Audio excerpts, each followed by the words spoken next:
And we're live. What's up, everybody? We are going to be watching one of the greatest war criminals of our era address the UN General Assembly. What a privilege. What a privilege. I imagine there'll be a whole lot of gaslighting, misinformation, and whatnot, but we'll do a live review and we'll give some commentary. We'll see what's going on. I think it hasn't begun, but let's something's happening on the video. We're going to stream this from PBS. Shout out to PBS. No, when I was a kid, we used to watch PBS at school. Right? They would do like kid stuff. I don't know what they've been up to, but I do know. I'm pretty sure Trump is defunding them, which gives me the impression that they're probably still doing pretty legitimate stuff.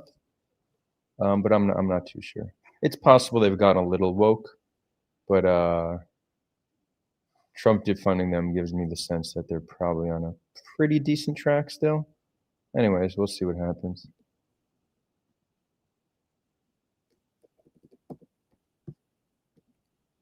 This would be to our viewers who still drink, to our drinking viewers, there'd be a pretty fun drinking game to do. Every time he lies, take a shot. But I mean, that's alcohol poisoning waiting to happen. Maybe take a sip. Maybe every lie, take a sip. I don't know. We'll see. We'll do a live review. We'll see. We'll see how it goes. Nahum Sullivan says hello from Michigan. Hello, good to see you here. Also, he's I don't know if you all saw, but they set up loudspeakers in Gaza to broadcast his speech to the people of Gaza. What the fuck is that? Like, that's psychopathy on full display. At this point, he's not even trying to pretend like he's a normal human being.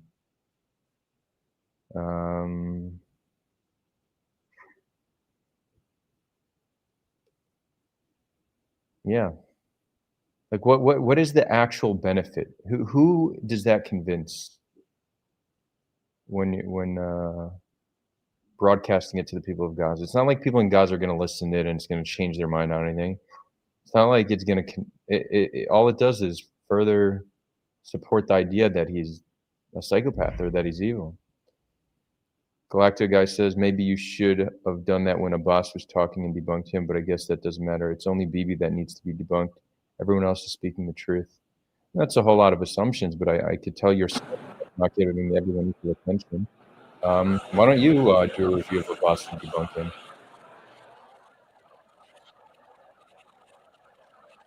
Although if you legitimately think there's a lot, Abbas got a lot of misinformation, happy to do a review. But Abbas is considerably more moderate than Netanyahu these days. Why don't I? Bro, I don't review most. I don't review most addresses. Hold on, let me just. How many people address the UN that I don't review? Netanyahu happens to be the prime minister of my country. The plenary meeting. He's literally my prime minister. Meeting of the General so I'm Assembly giving him a little bit more attention. Called Makes sense. To order. Makes sense.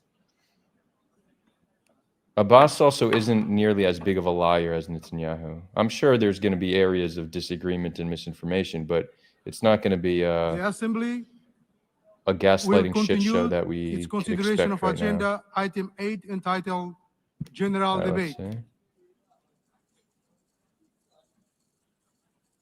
The Assembly will hear an address by His Excellency Benjamin Netanyahu, Prime Minister of the State of Israel. I request protocol to escort His Excellency and invite him to address the Assembly.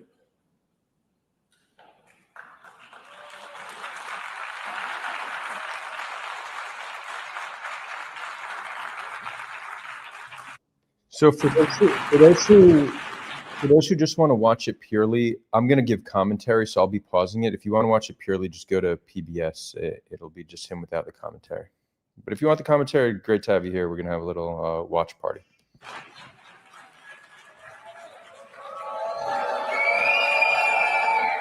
Please Order in the hall. They're walking out. Please, order in the hall.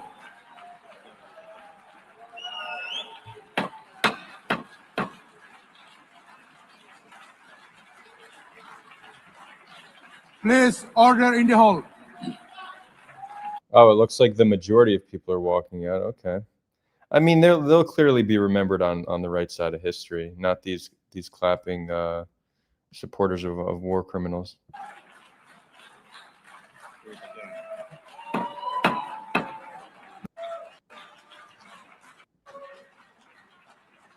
Like seems like most people left. Okay.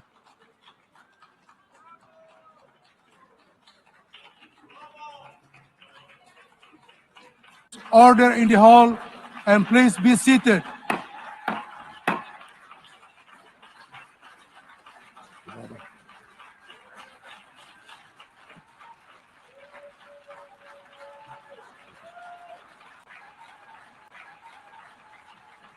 Please, order in the hall.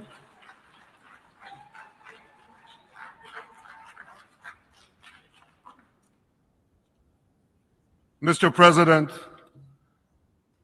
the families of our dear hostages languishing in the dungeons of Gaza, ladies and gentlemen, last year, I stood at this podium and I showed this map. This map. It shows the curse of Iran's terror axis. This axis threatened the peace of the entire world. It threatened the stability of our region and the very existence of my country, Israel. Iran was rapidly developing a massive nuclear weapons program and a massive ballistic missile program. These were meant not only to destroy Israel, they were meant also to threaten the United States and blackmail nations. Yeah, that's bullshit. They were not meant for attacks on the U.S. Everywhere. This is just an attempt to say, I am fighting your fight for you. From Gaza, Yahya Sinwar dispatched waves of Hamas terrorists. They stormed into Israel on October 7th and committed acts of unspeakable savagery. From Lebanon, Hassan Nasrallah had launched thousands of missiles and rockets at our cities, terrorizing our citizens. In Syria, the murderous dictator Assad hosted Iran's forces, tightening a noose of death around our throats. In Yemen, the Houthis launched ballistic missiles at Israel while choking global trade at the mouth of the Red Sea. So what's happened over the past year? We've hammered the Houthis, including yesterday. We crushed the bulk of Hamas's terror machine. We crippled Hezbollah, taking out most of its leaders and much of its weapons arsenal. You remember those beepers, the pagers? We paged Hezbollah. And believe me, they got the message. And thousands of terrorists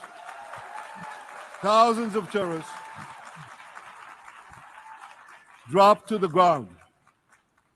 We destroyed Assad's armaments in Syria. We deterred Iran's Shiite militias in Iraq. And most importantly, and above anything else that I could say to you or that we did in this past year, in this past decade, we devastated Iran's atomic weapons and ballistic missiles programs.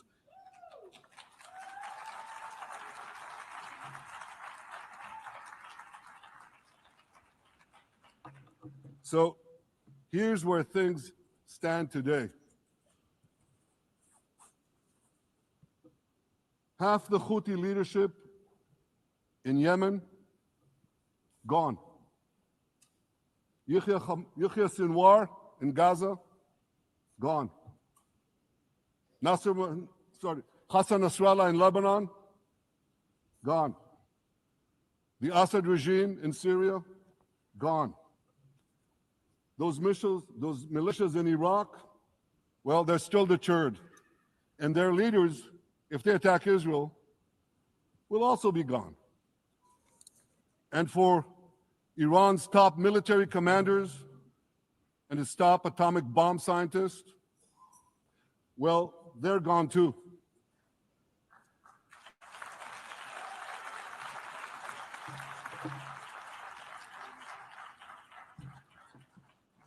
Israel's 12-day war with Iran, which I renamed. So, here's him taking all the credit, but let's actually focus on the full picture. 100,000 dead civilians, hundreds of our own dead soldiers, tens of thousands of our soldiers with PTSD, suicide rates increasing, blow to the economy, brain drain in Israeli society. Right, the top members of Israeli society have left. Many don't plan on coming back. Our global standing is at an all-time low. We're getting increasingly isolated internationally. Many countries have recognized Palestine as a state, which is good, but it's not a win Netanyahu is going to brag about. And Hamas is still very much in power and controls around 40% of Gaza, and they're actually not really that close to being defeated. So you can focus on all these high-level assassinations you did, but when you actually really look at the big picture, the past few years have been, by and large, a massive failure. Israel's chance of surviving the century is not higher because of what Netanyahu did the past 2 years. It's lower. If anything, anti-Zionists, in a sick way, should be happy Netanyahu, who has been such an incompetent leader the past few years, because the chance that Israel ceases to exist has increased because of Netanyahu's failure after failure. Sure, I point to all these tactical victories, but when you look at the big picture, it's not a win. Operation Rising Lion, that's from the Bible. This 12-day war will go down in the annals of military history. Our daring pilots neutralized Iran's missile defenses and took control of the skies over Tehran. And you saw this. Israeli fighter pilots and American B-2 pilots bombed Iran's nuclear enrichment sites.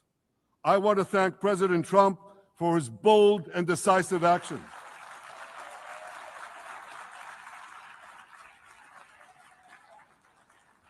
President Trump and I promised to prevent Iran from developing nuclear weapons, and we delivered on that promise. That's also not true. They're continuing to enrich uranium. Their leadership is still very much in power. There's claims that they've consolidated control, and I think there's a case to be made that they're going to rush towards nuclear weapons faster now, because that very well may be the only way to ensure they don't get attacked again. So Iran was not the success that he's painting it to be. Not to mention the sacrifice it took on civilian lives on both their sides. We removed an existential threat to Israel rather, and a mortal threat to the civilized world. We lifted a dark cloud that could have claimed millions and millions of lives. But, ladies and gentlemen, we must remain vigilant. We must remain absolutely clear-minded and vigilant.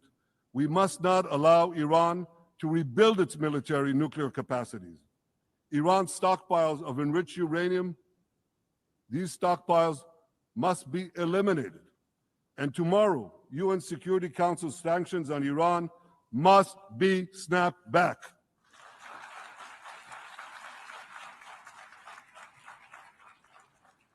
Thanks to the resolve of our people, the courage of our soldiers, and the bold decisions we took, Israel rebounded from its darkest day to deliver one of the most stunning military comebacks in history.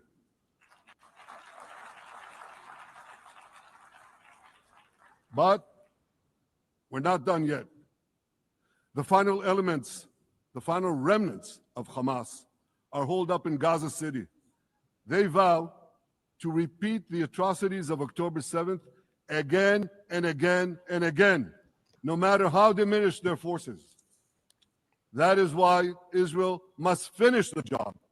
That is why we want to do so as fast as possible.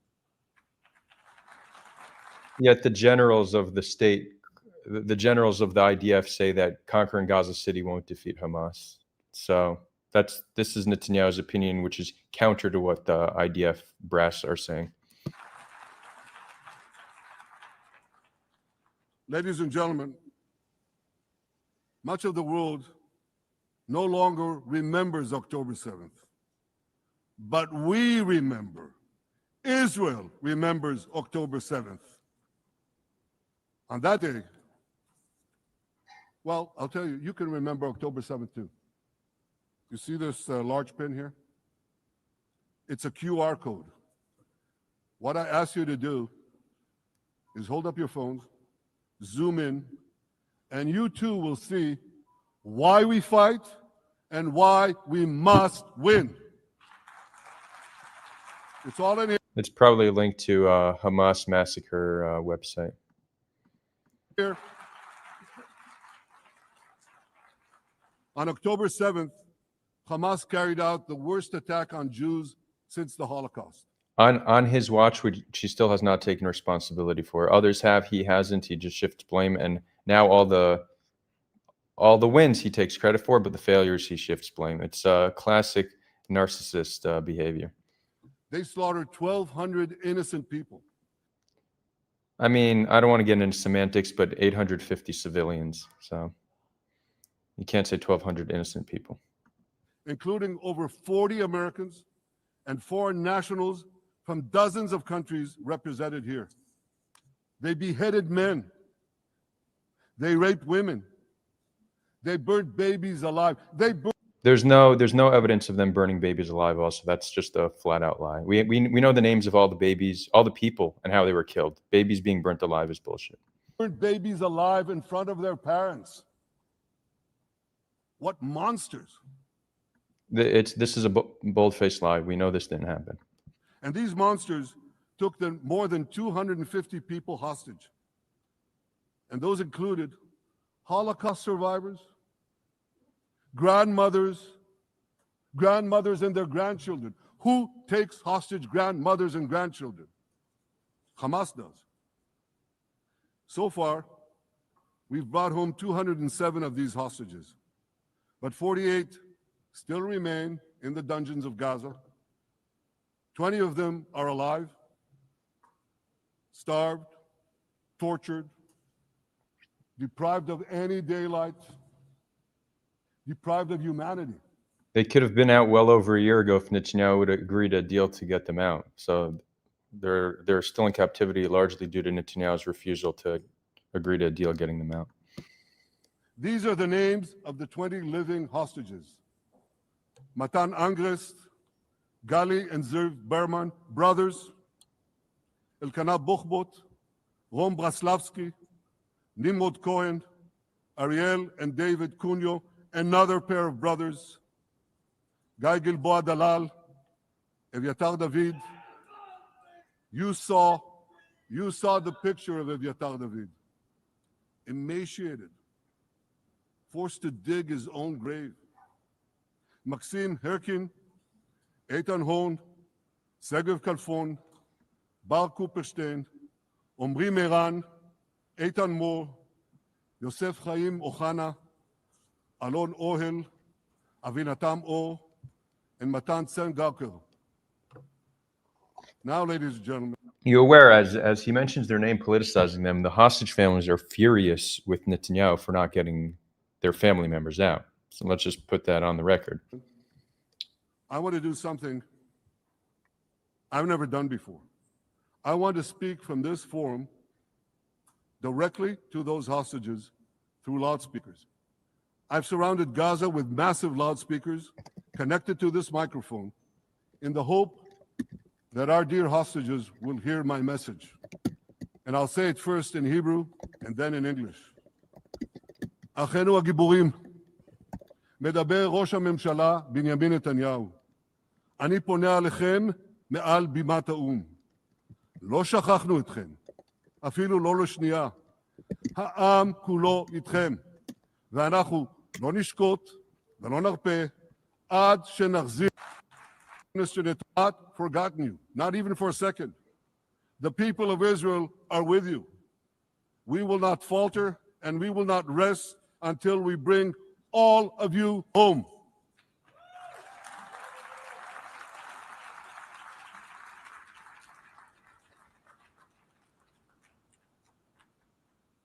Ladies and gentlemen, thanks to special efforts by Israeli intelligence, my words are now also being carried. They're streamed live to the cell phones of Gazans. So to the remaining Hamas leaders and to the jailers of our hostages, I now say, lay down your arms. Let my people go. Free the hostages, all of them, the whole 48. Free the hostages now. Could you imagine Hamas is like, oh, you know what? I haven't thought about that. You know, this convinced me. Let them go finally. Come on, bro.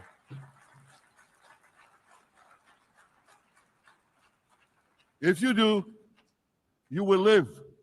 If you don't, Israel will hunt you down. Ladies and gentlemen, if Hamas agrees to our demands, the war could end right now. Gaza would be demilitarized, Israel would retain overriding security control, and a peaceful civilian authority would be established by Gazans and others committed to peace with Israel. And of course, you understand that the war in Gaza has affected every Israeli. But I'm sure there are people in New York or in London or in Melbourne and elsewhere who are probably thinking, what does all of this have to do with me? And the answer is everything. Because our enemies are your enemies. So let's do something else first at the UN. Let's do a pop quiz. And raise your hand if you know the answer. Here's the first. Before we get into this most likely very cringe pop quiz, he says they just need to agree to our demands and Gaza will be demilitarized. But that's also not true. This is something many people miss. So let's say Hamas surrenders and they return the hostages. That doesn't mean the Islamic Jihad surrenders. That doesn't mean all these other militant factions surrenders. That doesn't mean these different families and clans that are armed surrenders. They're still going to have arms. They're not going to accept Israeli rule. Then they very well might not accept foreign rule. So the idea that this just ends if Hamas surrenders, no, that creates a power vacuum and then there'll be infighting for control. And it very likely will also lead to rockets being shot, which then Israel will respond with force, which will also most likely disproportionately kill civilians. So this whole idea that this could just all end tomorrow if Hamas surrenders, that doesn't seem grounded in reality. That's just the narrative. Next question. Who shouts death to America? Is it A, Iran, B, Hamas? No, this is cringe. It's C, all of the above, we know, okay. all of the above. C, Hezbollah, Who has murdered D, Americans? Iran. All of the above, okay. We To know. make. Our enemies hate all of us with equal venom. They want to drag the modern world back to the past, to a dark age of violence, fanaticism, and terror. I think many of you are already feeling in your own societies the radical Islamist surge. You know, I'm sure you do, you know deep down that Israel is fighting your fight. So I want to tell you a secret. Right, this is part of the framing. We are going to oppress our oppression of the Palestinians. You should agree with it because they happen to be Muslim and you're having issues with Muslims. So these are one and the same fights. But that's just, again, that's drawing parallels to try to build alliances, but these aren't comparable situations. Behind closed doors, many of the leaders who publicly condemn us privately thank us. They tell me how much they value Israel's superb intelligence services that have prevented time and again terrorist attacks in their capitals, time and again saving countless lives. I mean, that's such an easy lie to make, right? It's unfalsifiable. It's like, yeah, in private, people are telling me X, Y, Z. If he was a trustworthy figure, maybe you could believe that. But I mean, he's a known liar. So him saying that is absolutely meaningless. General George Keegan, former head of U.S. Air Force Intelligence, once said, if the United States had to gather on its own the intelligence that Israel gives us, we would have to establish 5 CIAs. 5 CIAs. This past June, when Israel struck Iran's nuclear facilities, German Chancellor Merz admitted the truth. He said, Israel is doing the dirty work for all of us. President Trump understands better than any other leader that Israel and America face a common threat. He showed the world that when Iran and its proxies murder Americans, take Americans hostage, shout death to America, burn American flags, and try to assassinate the President of the United States, not once, but twice. That's bullshit. That they're trying to blame the assassination attempts on Iran. There's been zero connection proven to Iran. That's just another lie. He showed them there is a price to pay for all that.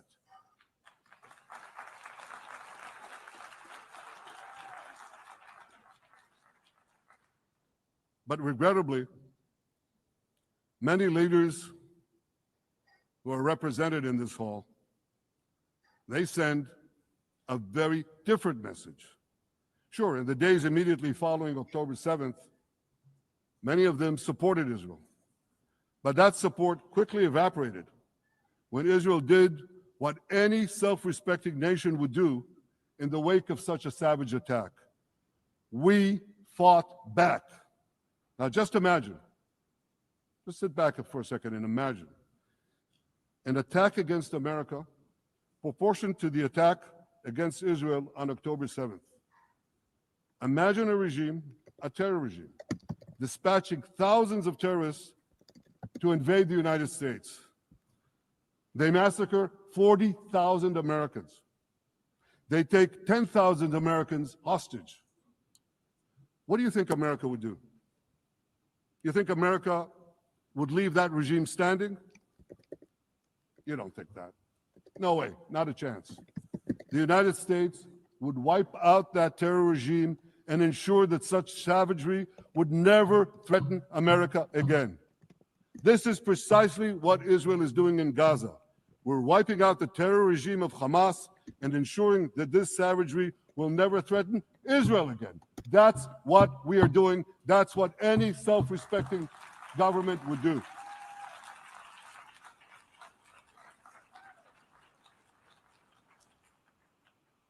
Yet, and it's a yet that I'm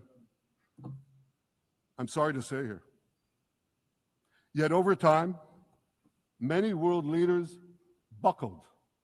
They buckled under the pressure of a biased media, radical Islamist constituencies, and anti-Semitic mobs. There's a familiar saying. Yeah, I skipped over that part, but is it rational? Whenever they do the ratio of how many 9/11s October 7th equals relative to population size, if you look at Gaza, well, then that's just worlds apart, right? That would be, if you look at Gaza, that would be like killing 9.2 million, or what's that? 9.2 million Americans is what happened in Gaza. The going gets tough, the tough get going. Well, for many countries here, when the going got tough, you caved. And here's the shameful result of that collapse. For much of the past 2 years, Israel has had to fight a 7-front war against barbarism with many of your nations opposing us. Astoundingly, as we fight the terrorists who murdered many of your citizens, you are fighting us. You condemn us, you embargo us, and you wage political and legal warfare, it's called lawfare, against us. I say to the representatives of those nations, this is not an indictment of Israel. It's an indictment of you. It's an indictment of weak-kneed leaders who appease evil rather than support a nation whose brave soldiers guard you from the barbarians at the gate. They're already penetrating your gates. When will you learn? You can't appease your way out of jihad, and you won't escape the Islamist storm by sacrificing Israel. To overcome that storm, you have to stand with Israel. But that's not what you're doing. As the prophets of Israel foretold in the Bible, you've turned good into evil and evil into good. Now I want to drill down on this. Take the false charge of genocide. Israel is accused of deliberately targeting civilians. Ladies and gentlemen, the opposite is true. The head of urban warfare studies. John Spencer, he always brings up John Spencer, who's paid by Israeli NGOs and also a liar and a shill, but let's hear him. Colonel John Spencer, he's perhaps the world's greatest expert on urban warfare. So predictable. And he says, Israel is applying more measures to minimize civilian casualties than any military in history. And because we're doing that, the ratio of non-combatant he's gonna make the 1-to-1 civilian to combatant ratio lie. Oh no. To combatant casualties is less than 2-to-1 in Gaza. Okay, he changed it from 1-to-1. That's an astoundingly low ratio. It's lower than NATO's. It's between 4-to-1 and 9-to-1 in reality. It's just a lie. It's the highest in the 21st century. Wars in Afghanistan and Iraq. It's much higher than Afghanistan and Iraq. It's not even close. Especially when you consider that Gaza is one of the most densely populated urban areas on Earth. That part is true. Hundreds of miles of terror tunnels underground, and it has countless terror towers above ground. Terror tunnels, true. Terror towers, questionable. That was just an excuse to level them. And thousands of terrorists embedded in the tunnels and in these towers in civilian areas. If you want to see what measures Israel takes to avoid civilian casualties in this war, just look at what we're doing now in Gaza City, the last Hamas stronghold, one of the two last strongholds. For 3 weeks, Israel dropped millions of leaflets, sent millions of text messages, and made countless phone calls urging civilians to leave Gaza City before our military moves in. At the same time, Hamas implants itself in mosques, schools, hospitals, apartment buildings, and tries to force those civilians not to leave, to stay in harm's way. And it often threatens them at gunpoint if they try to do so. For Israel, every civilian casualty is a tragedy. For Hamas, it's a strategy. Hamas uses civilians as human shields and as props in its sick propaganda war in Israel, against Israel, a propaganda war that the Western media buys hook, line, and sinker. Now, despite Hamas's threats, close to 700,000 Gazans, almost 750,000, have already heeded our calls and moved to safe zones. 700,000 is more than 3/4, so his math is wrong. Not that it's relevant, but it's maybe worth pointing out that not only does he lie, he's bad at math. Now I want to ask you a simple question, a simple, logical question. Would a country committing genocide plead with the civilian population? Oh wait, did he say 3/4? If he said 3/4, then that's my bad. Did he say 2/3 or 3/4? He said 3/4, and I was wrong. It is supposedly targeting to get out of harm's way. Would we tell them get out if we want to commit genocide? We're trying to get them out. And Hamas is trying to keep them in. And this charge is so baseless. The comparison to genocide, wholesale slaughter of populations. What, did the Nazis ask the Jews to leave, kindly leave, go out? Did others, you want me to name all the genocidal leaders of history? Just go one by one. Did anyone do this? Did they say, get out so we can come? The difference is this will be the first genocide while attempting to maintain plausible deniability. That's what makes it look very different from others. And of course not. So the truth has been turned on its head. Hamas, a genocidal terrorist organization whose charter calls for the murder of all Jews on the planet. This genocidal organization is given a pass. It's barely mentioned. While Israel, which does everything it can to get civilians out of harm's way, Israel is put in the dock. What a joke. You want to hear another one? Israel is accused of deliberately starving the people of Gaza when Israel is deliberately feeding the people of Gaza. That's after nearly 3 months of not letting any food in, destroying nearly 100% of cropland in Gaza. And then once they started letting food in, they were letting in 0.6 meals per person per day. Just another lie. Since the beginning of the war, Israel has let into Gaza more than 2 million tons of food and aid.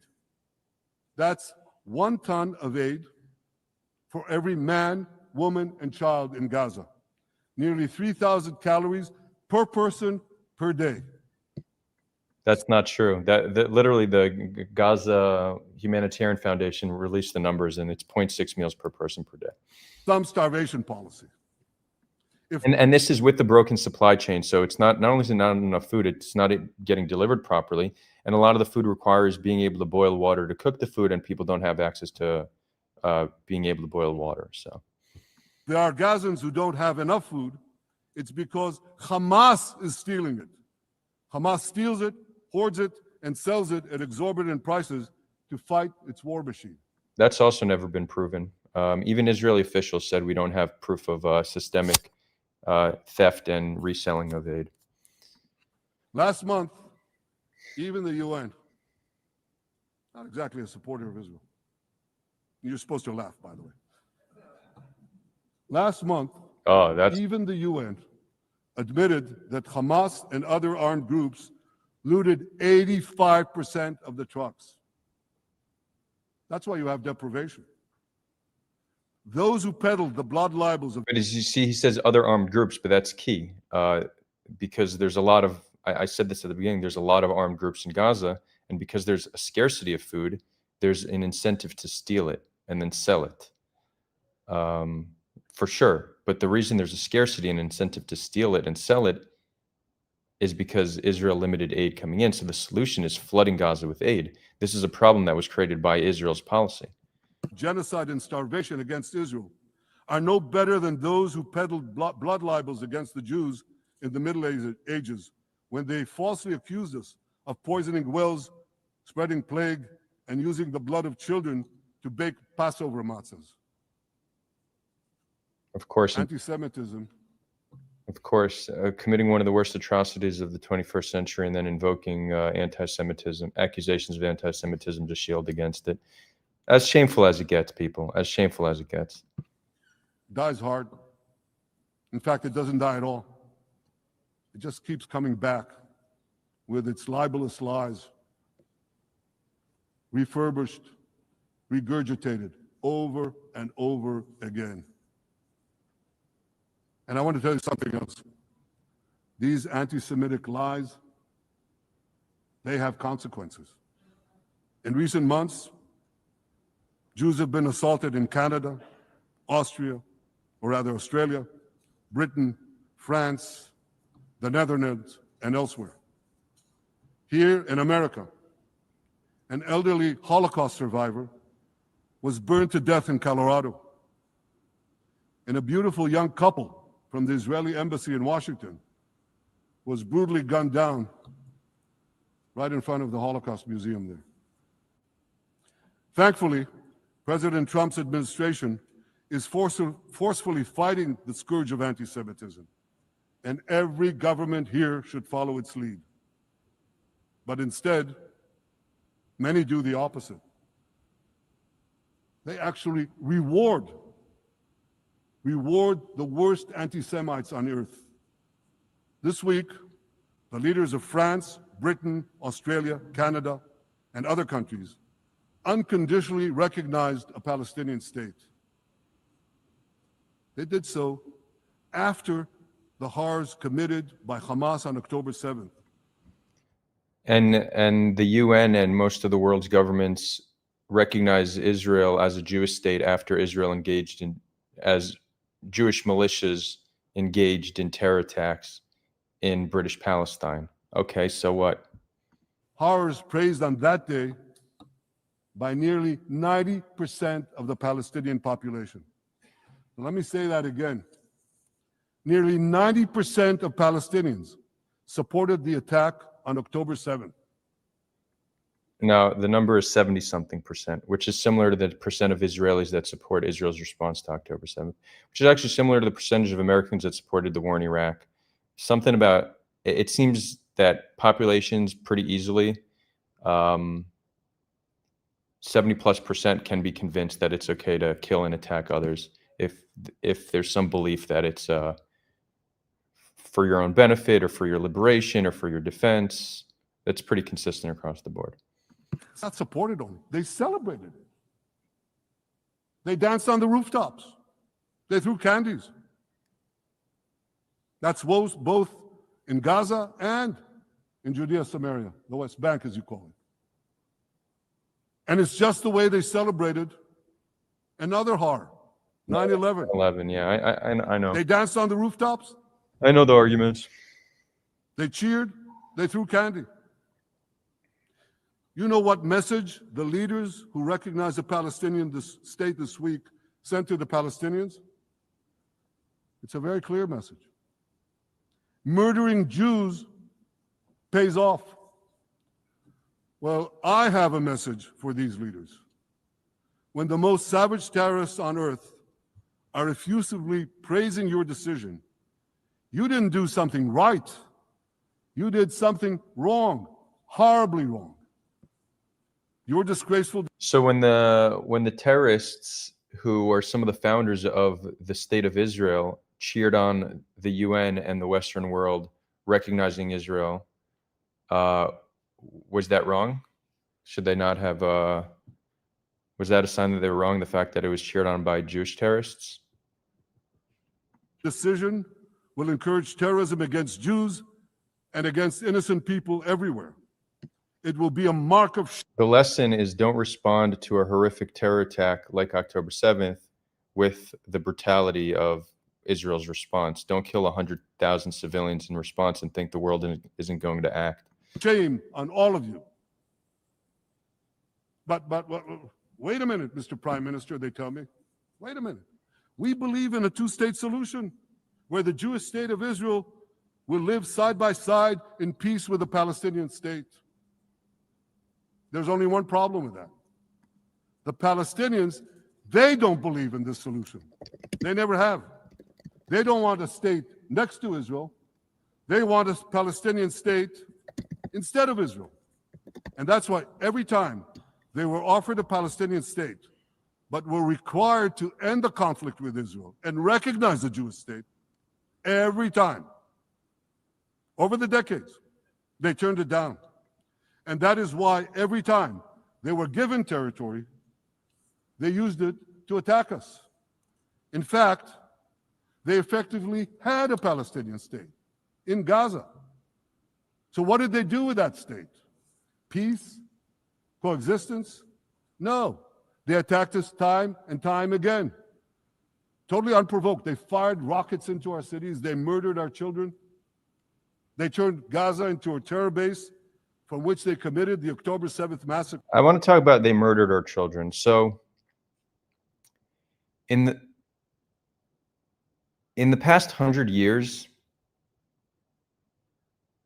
Palestinians have killed around 6,000 Jews in the past 100 years. In the past 2,000 years, Israel has killed over 20,000 Palestinian children. There's no comparison here. If one side is a child murderer, it's very clear which side that is. We in 2 years have killed nearly 4 times as many children as they've killed people in total in the past 100 years. Let that sink in. So here's the uncomfortable truth. The persistent Palestinian rejection of a Jewish state in any boundary is what has driven this conflict for over a century. It is still driving it. It's not the absence of a Palestinian state. It's the presence and existence of a Jewish state. And I find it amazing that the foreign chancelleries and the ministries and all those who pontificate about this, and the leaders, how can they not see this basic truth when it is repeated again and again and again ad nauseum? And I want to say something else.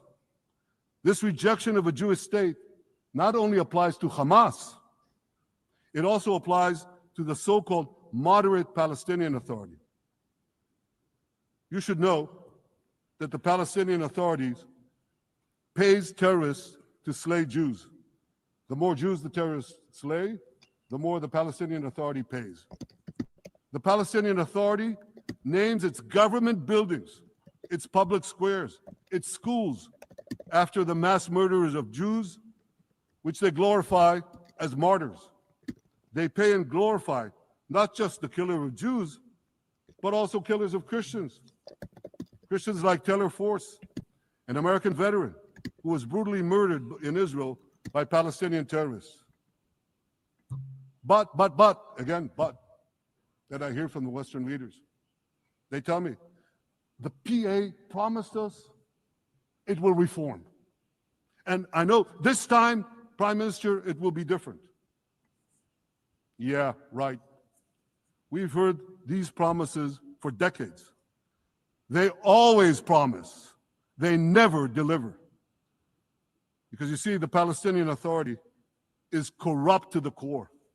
They haven't held elections in 20 years. They use the same textbooks as Hamas, exactly the same textbooks. They teach their children to hate Jews and destroy the Jewish state. And Christians don't fare much better. When Bethlehem, the birthplace of Jesus, was under Israeli control, 80% of its residents were Christians. But since the PA took control, that number has dwindled to under 20%. Although a lot of the reason why Christians have left Bethlehem is life under occupation. That can't blame the PA entirely. Israel's control over the West Bank, to a large degree, contributed to the decline in Christian population. For the people you want to give a state to, what you're doing is giving the ultimate reward to intolerant fanatics who perpetrated and supported the October 7th massacre. Giving the Palestinians a state 1 mile from Jerusalem after October 7th is like giving Al-Qaeda a state 1 mile from New York City after September 11th. This is sheer madness. Do we even need to get into why that's just a retarded comparison? Probably not. It's insane, and we won't do it.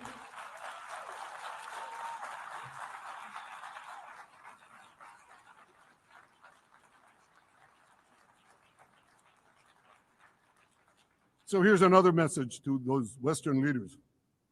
Israel will not allow you to shove a terror state down our throats.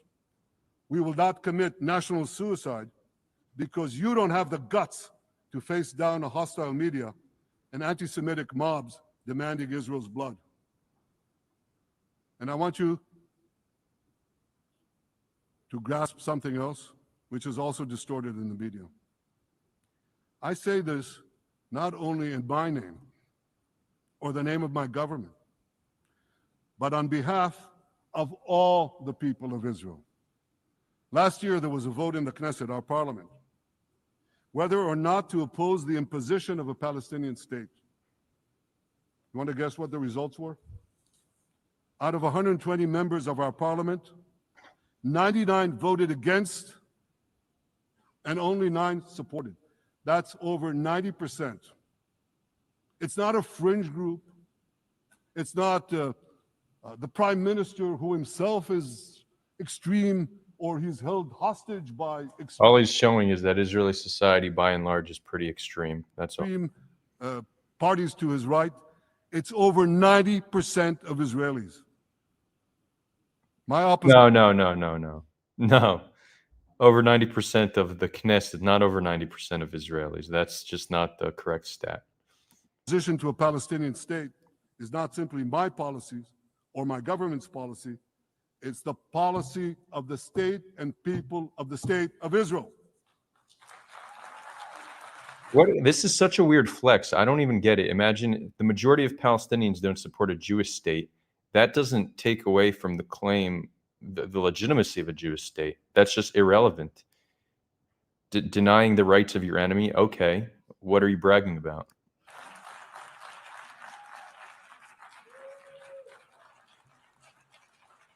Western leaders may have buckled under the pressure. And I guarantee you one thing, Israel won't. Israel's victories over the Iranian... Thank you, I know you won't too, that's good. Israel's victories over the Iranian terror axis have opened up possibilities for peace that were unthinkable 2 years ago. Take Syria.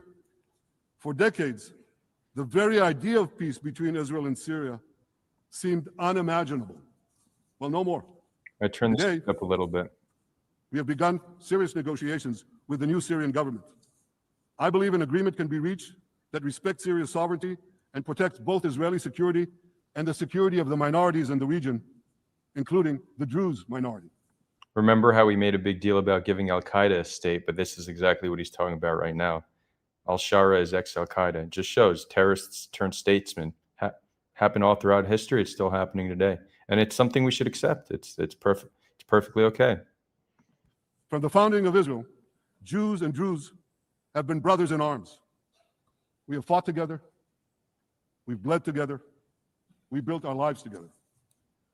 When I was a young commander in Israel's special forces, my own life was saved by the invaluable advice given to me by a great friend, Salim Shufi, a heroic Druze IDF veteran. And that's why I couldn't sit idly by, nor could Israel sit idly by, while the Druze were being slaughtered by jihadists. And I instructed our forces to stop the massacre, which they promptly did. Peace between Israel and Lebanon is possible as well.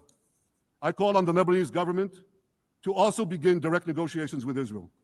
I commend it for its declared aim to disarm Hezbollah.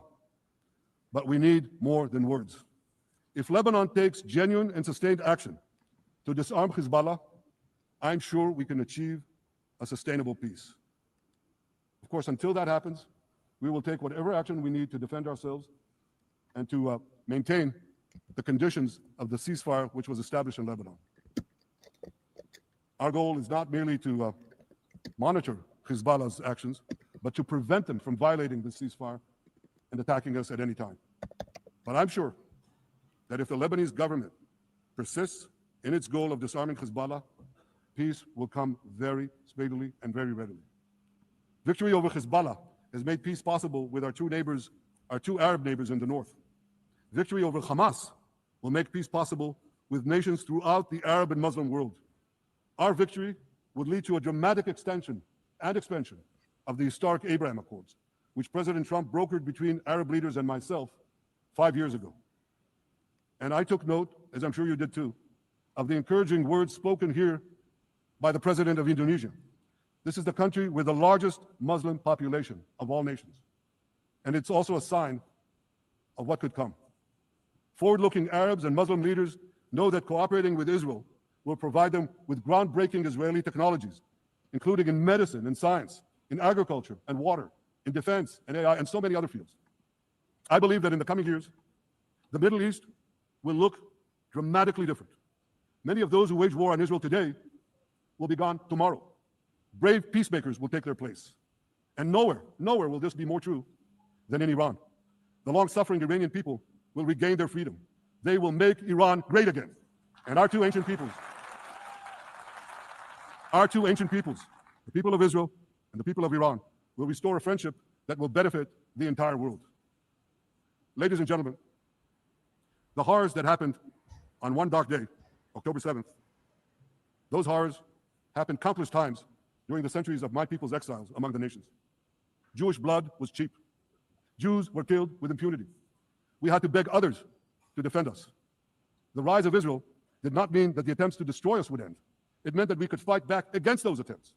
And that is exactly what Israel has done since October 7th. Our sons and daughters fought like lions. Our brave soldiers donned their uniforms and rushed into battle. They were armed with the dreams of the 100 generations of Jews who came before them. The dream of living as a free people in the land of Israel, our beloved homeland for more than 3,000 years. The dreams of living in our own independent state. The dream of having an army to defend ourselves. And the dream of being a light unto the nations, a beacon of progress, ingenuity, innovation, for the benefit of all humanity. On October 7th, the enemies of Israel tried to extinguish that light. 2 years later, the resolve of Israel and the strength of Israel burned brighter than ever. With God's help, that strength and that resolve would lead us to a speedy victory and to a brilliant future of prosperity and peace. Thank you very much.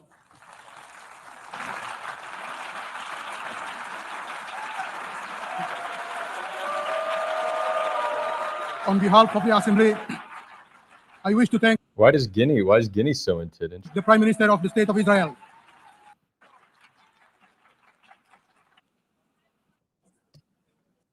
Okay, I mean, it's pretty much as expected.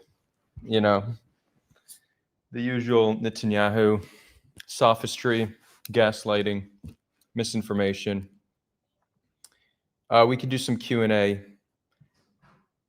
and then we'll do like, I always give a time, say 30 minutes, and then it's like 3 hours. So I'm not going to say how long I'm going to stay on, but we'll do Q&A for a little bit.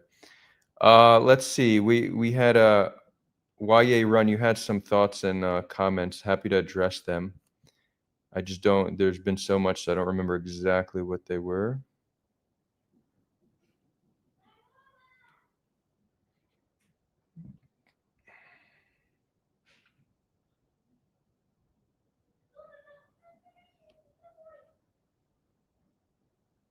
Let's see what we have here.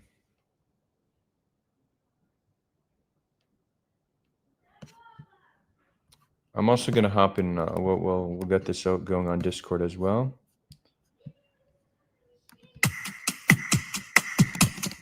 Live streaming.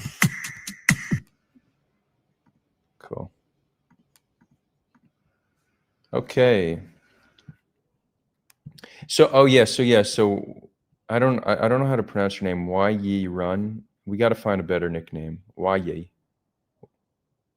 We're just going to call you Y. Okay. So you kept bringing up Syria. Syria in total deaths was worse than Gaza. It's around 500,000 civilian deaths. But now, if you correct for duration, that being 10 years compared to 2, and a population of 23 million instead of a little over 2 million, the rate at which civilians are being killed in Gaza is significantly higher than Syria.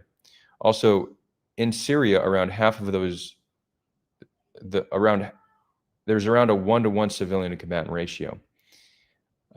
Assad sacrificed hundreds of thousands of his soldiers to try to contain the situation.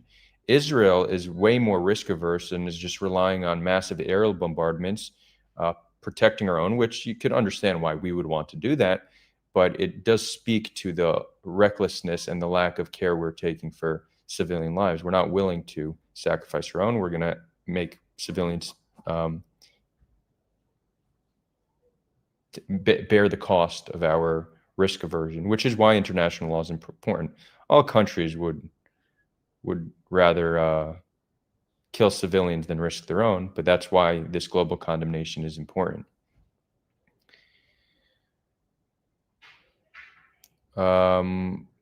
YA Run, the numbers are between, it's around 1 million if you include combatants, not total civilians. I haven't seen a legitimate estimate about that.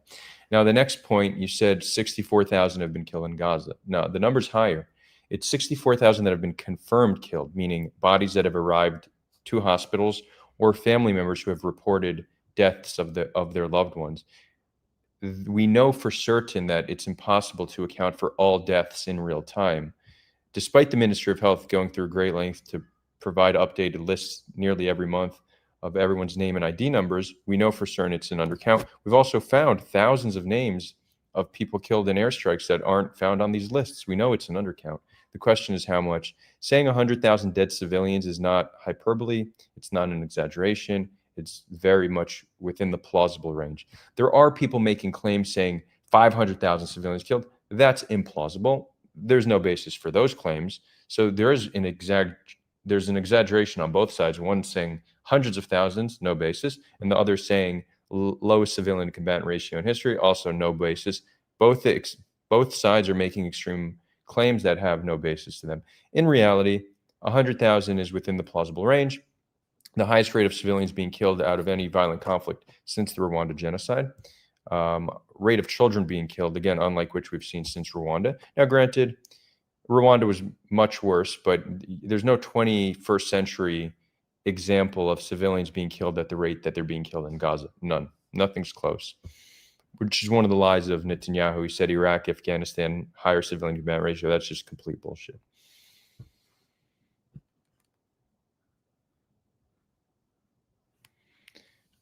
Anyways, hope we cleared that up. Now, another point, you asked about like the double standard. why there's more focus on Gaza than other places. Well, first of all, a lot of these other places, like Syria, did dominate the news cycle for years, but there's many differences. Assad is not an ally of the U.S. Generally, when you protest, you're protesting your own government. You're protesting for your government to do something they're currently not doing or to stop doing something they're doing. So right now, the U.S. is a funder and supporter of, not just the U.S., but Western states are funders and supporters of Israel.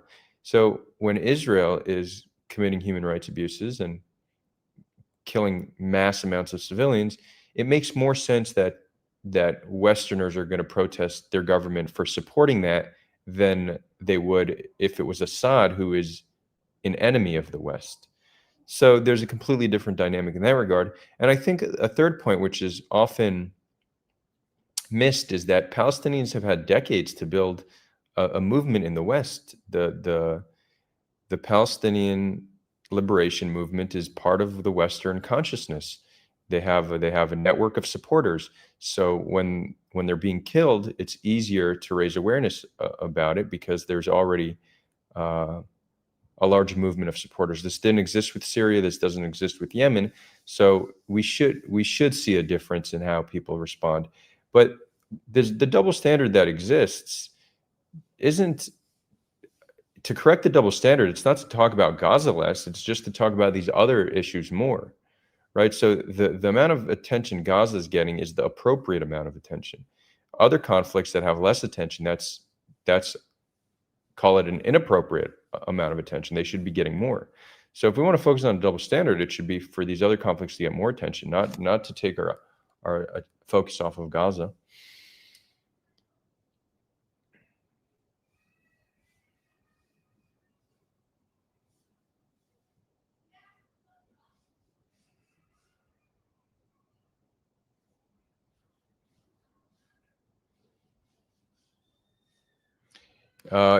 YA says, I would debate Gaza as have children, so the likelihood of children being killed is higher due to demographics. Yeah, for sure.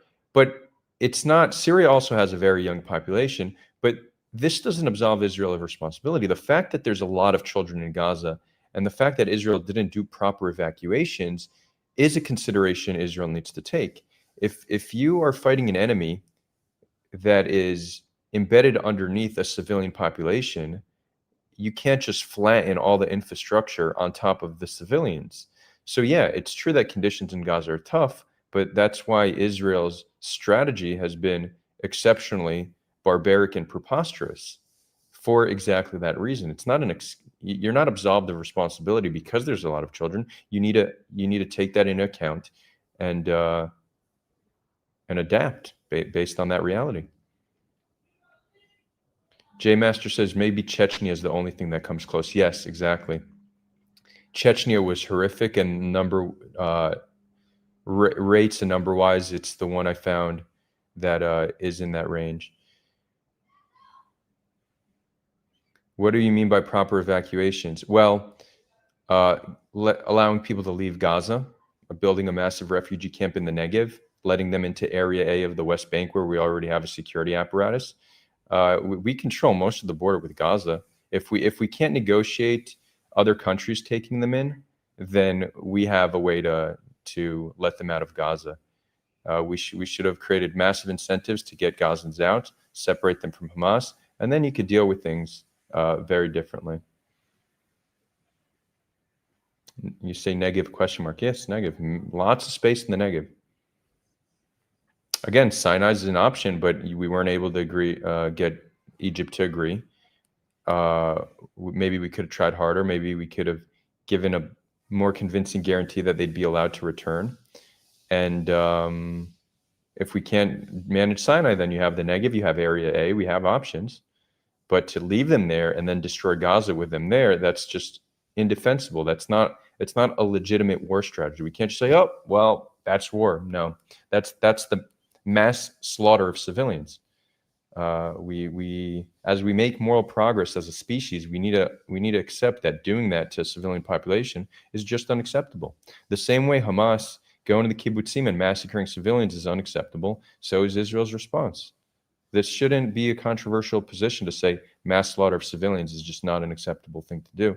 And hiding behind language like, oh, collateral damage, or oh, we didn't intend to, that's not enough. Because at the end of the day, if we're engaging in a way that we know mass amounts of civilians are going to be killed, and we still engage in those actions and don't take proper precautions to mitigate it, the difference between whether that's intentional or not there's not as great of a difference as people make it out to be. So it's interesting how whenever I use the negative thing, this is the most common response. They say, well, people may say that's ethnic cleansing. So look how your default was to say what the world might think of it. I'm talking about not killing civilians en masse. We're not talking about what's best for Israeli PR. We're having a conversation of how do you not slaughter civilians en masse? And your brain automatically said, oh, but the world would still blame us. But we're not killing civilians en masse. That's one. Two, the world would not be more upset with Israel if we built a refugee camp in our own territory and gave Gazans a better life. They would not be more upset about that than the mass killing that they're seeing in Gaza. They wouldn't be seeing daily videos of dismembered children. So whatever bad PR they'd say ethnic cleansing, and I don't think they'd say ethnic cleansing because they're still in their territory. But even if they did, it wouldn't be nearly as bad as what they're saying, and you'd be saving all these lives. So.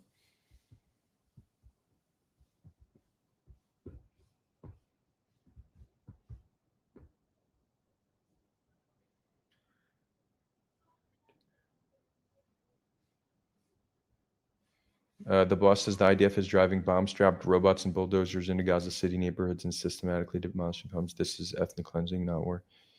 Yeah, I mean, this is where things get interesting about Israel's strategy, because it's not like Israel has a singular strategy of ethnically cleansing Gaza, because it's not that Israel wouldn't like to achieve that. I mean, Netanyahu has made it clear that he would like to relocate Gazans. We know that Smotrich and Ben Gvir, who have influence over him, would like that. And we know the majority of the population would be happy with that solution. But I think the leadership understands that even though there's a desire to do so, it might not be doable. So there are other potential goals. One could just be defeating Hamas. Now, defeating Hamas is very, very hard. So it seems like their plausible strategy is to inflict so much destruction on the civilian population that eventually Hamas surrenders. So there's plan A, plan B, perhaps plan C. All these plans, there's a benefit to destroying civilian infrastructure, right?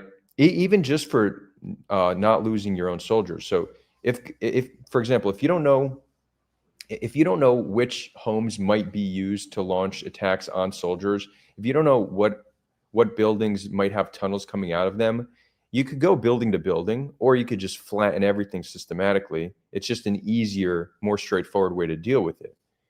It also happens to there's a very clear ethical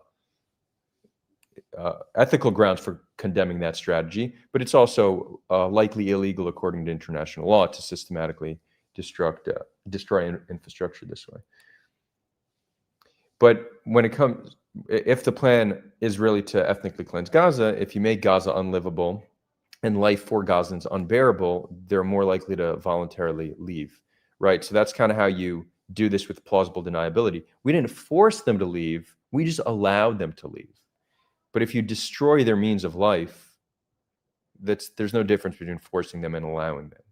You've destroyed their means of life. Obviously, they're going to want to leave.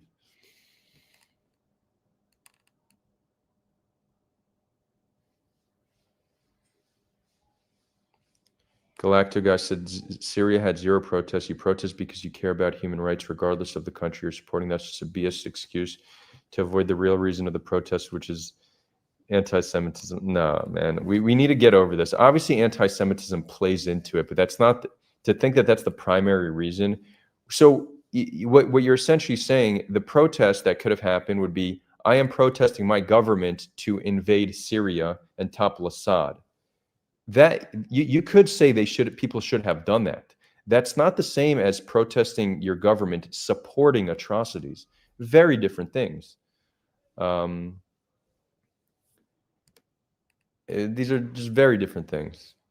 And it's not a bullshit excuse. And the fact that there's actually a legitimate decades-long building of a pro-Palestine movement plays into how many people care about Palestinians being killed. You see, one of the challenges we face as a people, we Jews face as a people, is we've been plagued by anti-Semitism for so long, but it takes away from our ability to be introspective because we just blame everything on anti-Semitism. There's all these very legitimate reasons why there's a disproportionate focus on Palestinians, and we apply close to zero critical thought as to trying to understand why there's a disproportionate attention on it, because in our mind it's, oh no, it must be anti-Semitism, we're not going to look beyond that. We put ourselves at a great disadvantage that we just blame this on anti-Semitism rather than looking at very real reasons why there's a focus on Palestinians. You're doing yourself and our people a disservice when you do that.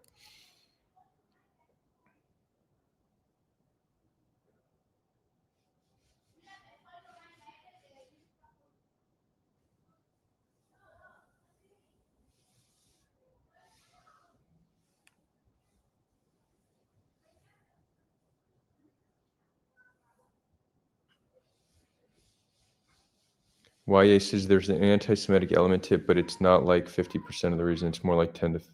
Yeah, I would agree with that. I think 50% is way over exaggerated, but there's certainly, look, if you're anti-Semitic, you're more likely to be anti-Israel, right? And we see that the anti-Semites like Nick Fuentes and Jake Shields and Candace Owens, Dan Bilzerian, do they actually care about Palestinians? That's very not obvious, right? But for them, it's just Israel's doing it, so we'll focus on it. But that's not the majority of the pro-Palestine movement. It's just not. It's just not. A lot of it also comes from, Muslims are going to care more about Muslims being killed than they do other people being killed. So Muslims in the West are going to naturally act as promoters, raising awareness about this.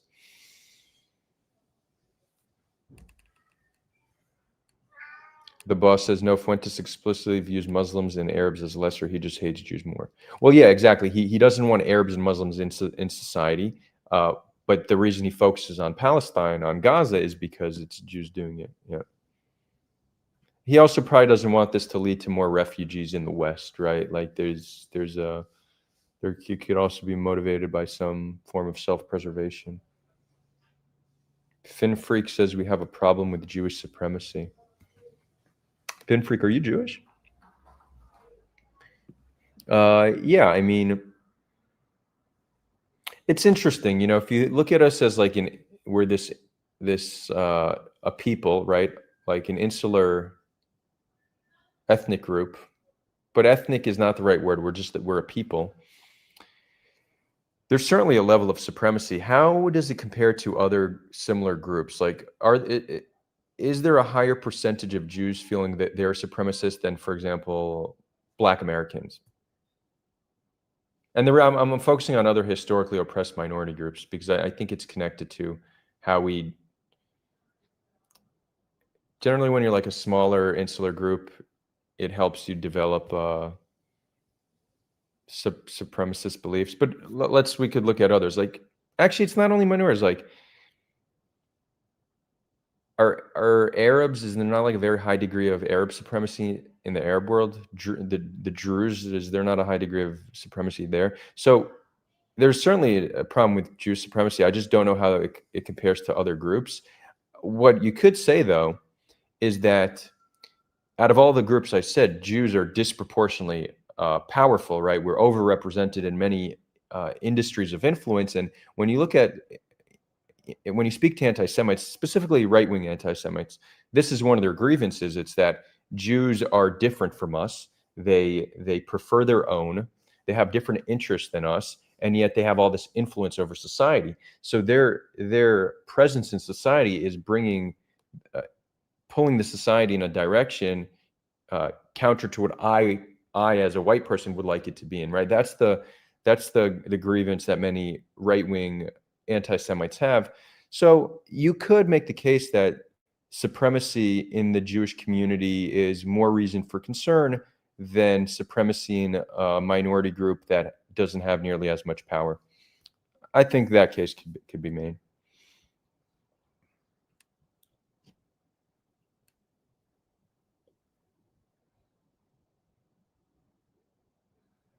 Jay Mester says it would only really make sense for Russians to protest about Syria, not Westerners. Exactly. That would make more sense.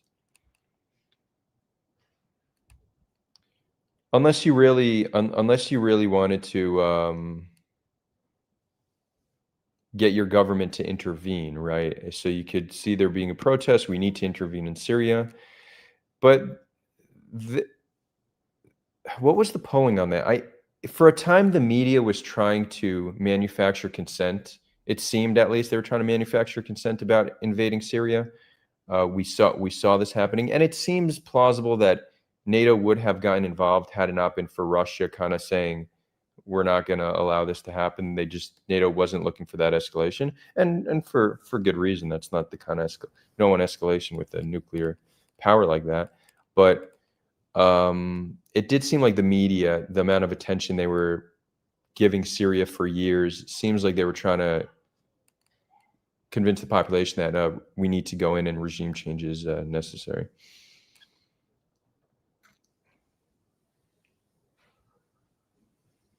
The boss says there are plenty of Hindu nationalists in India, for example. Salafism is a form of religious supremacy as well. It's not specific to Jewish people at all, but Zionism is a supremacist ideology. Yeah. I think. Well, I think there's forms of, if you just say Zionism is Jewish self-determination, there's forms of that don't require supremacy. I would say how it's played out in practice, Zionism in practice has been a form of Jewish supremacy. But I do agree with you that the supremacy exists in all these different cultures. I mean, India is an interesting example. They actually have castes, right? They have a supremacist system built into their culture, which I know they're working to change, but that still is very much prevalent. But so for example, Indians are starting to become overrepresented as tech CEOs. We're seeing that. So if we see the continuation of Indians being overrepresented in positions of power in the United States, it's very plausible that this will create anti-Indian. We're starting to see signs of it. We're seeing this. There was the whole visa thing with letting in Indians, and we saw a split between tech bro MAGA and white supremacy MAGA. They were kind of fighting over if we should let Indians in to work certain jobs. But if Indians start dominating certain industries of influence, that will increase the amount of anti-Indian sentiment that exists in that society. I think that's pretty natural response. Doesn't mean it's the right response, but I think it's a pretty natural response. Right, like Indians are they're overrepresented in like gas station and mini marts, but that's not of a position of consequence, so no one cares about that.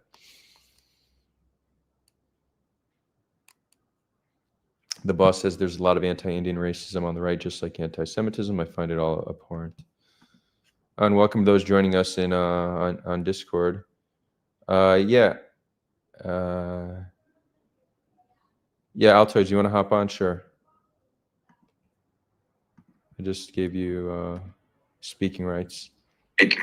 Hello. Can you hear me? Yep, loud and clear. How's it going, man? Good. I'm actually in Eretz Israel right now. Oh, welcome. So yeah, thank you. Shabbat's about to be soon. So I wanted to come in very quickly to talk about the Netanyahu situation, right? The speech, all the stuff that's going on today. Yeah. So I don't know if you saw the beginning of the stream, but the beginning of the stream was reviewing his speech, and then afterwards I hopped on Discord just to do some commentary. But yeah, so happy to hear your thoughts. Yeah, Rosh Hashanah Tova Umetuka. Toda, Gam Lecha. And so, what I think is that's going to happen now. You saw that there was a lot of people who left the UN assembly during his speech, but many people remain. Many delegations remain. I don't know what the ratio is of delegations that stay and delegations that left, but that was a interesting thing to see, and I think his speech was very respected. Many of the things he said were respected of him, and the things that he said about certain topics that we may or may not agree with. But I feel that maybe there's a shift in the policy. Once the Gaza City situation ends in the near couple of months that are to come, we might see a shift of policy with Israel, because as you see that there's been militias being formed with support of Israel. Mm-hmm. In now in Gaza City, there's a new militia or two currently that were formed recently, the last couple of weeks, and the ones that currently exist in the south, Hamas is losing a lot of power, and I feel America's already proposing a plan. It's a plan that's already been built and developed in the White House. And I don't think Netanyahu has much to say on that plan. It seems that it's working. It seems that they are putting all their money on it in the White House. Yeah, you're talking about the Tony Blair plan. Yeah, and I don't think Israel is really putting opposition to it. They just want to end. I think they're not putting opposition to it for two reasons. One, they don't want to upset Trump, obviously, and two, they don't really need to put opposition. They just need to wait until they finish whatever they're doing currently in Gaza City. And then they can say, well, okay, now we can come to this. We can do this. We can make this peace plan or whatever. But they will be in a much stronger position to negotiate if they control Gaza City. They will be basically they can give it to anyone they want as a political center, and they can make decisions on who runs Gaza, what runs what, which militias get to have say in the politics, etc. And this speech, I feel, may or may not be a shift, because Netanyahu said that he praises the speech of the president of Indonesia, for instance. The president yesterday, I believe said that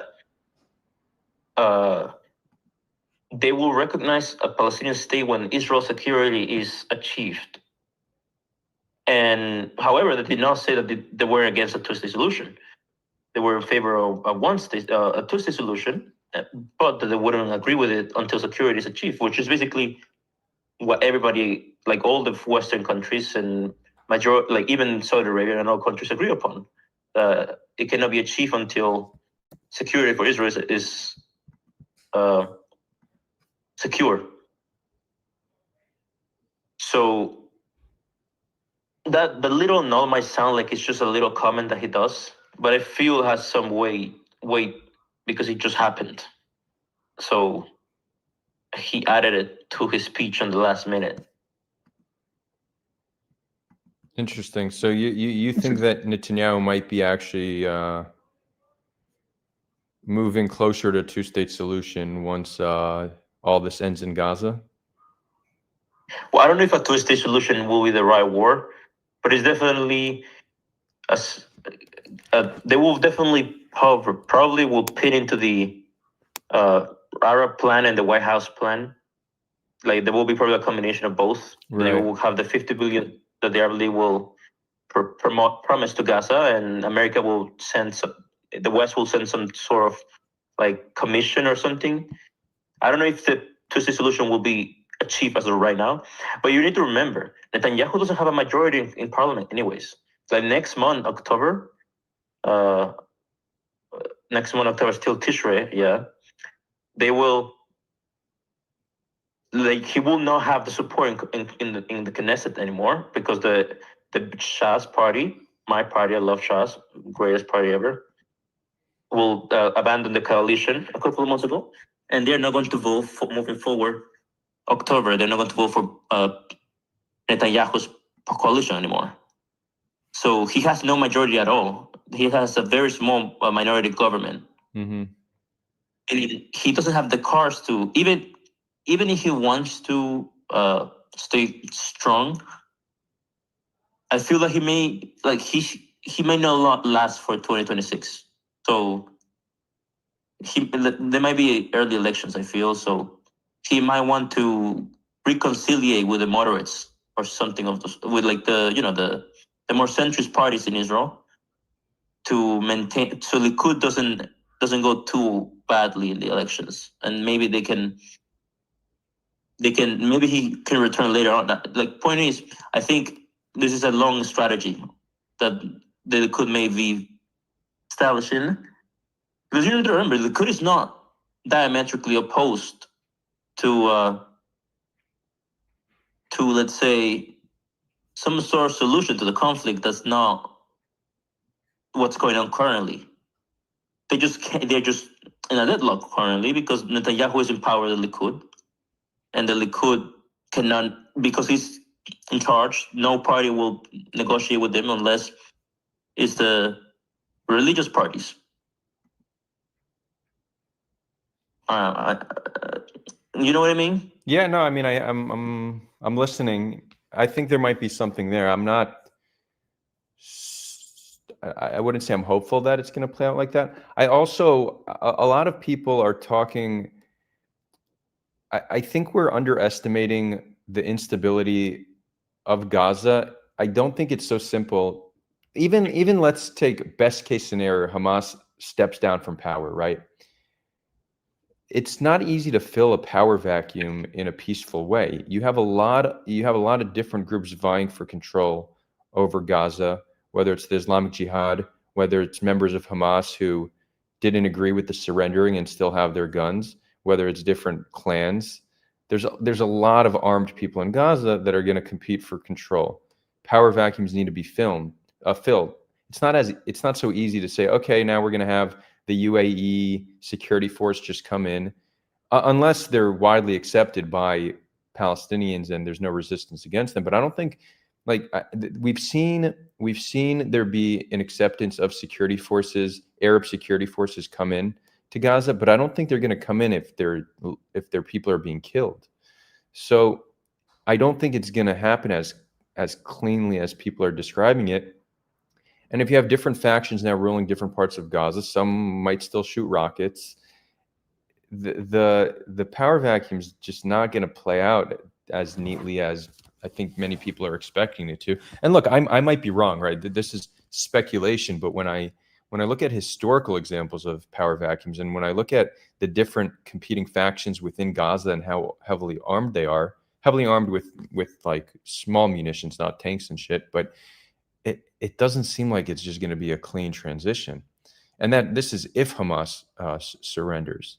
If they don't surrender, then it's even more infighting. I think today they said something about surrendering, something of the sort. Hamas did? That they were willing to lay that. Don't quote me exactly on it, but they said something willing to negotiate or surrender or something along the lines. Oh yeah, well I'll tell you. Oh no, this is from August.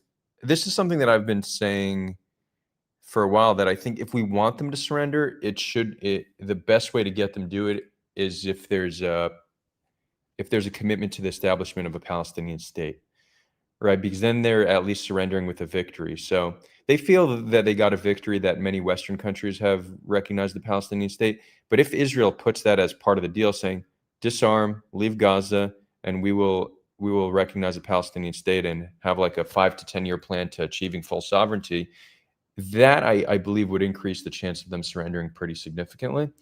But saying surrender or we'll just keep killing your people, the deal's not sweet enough. Again, hard to know how it's going to play out, but I think they have the means to maintain an insurgency for many more years. And whoever's trying to provide civil services very well might still get attacked by whoever's armed.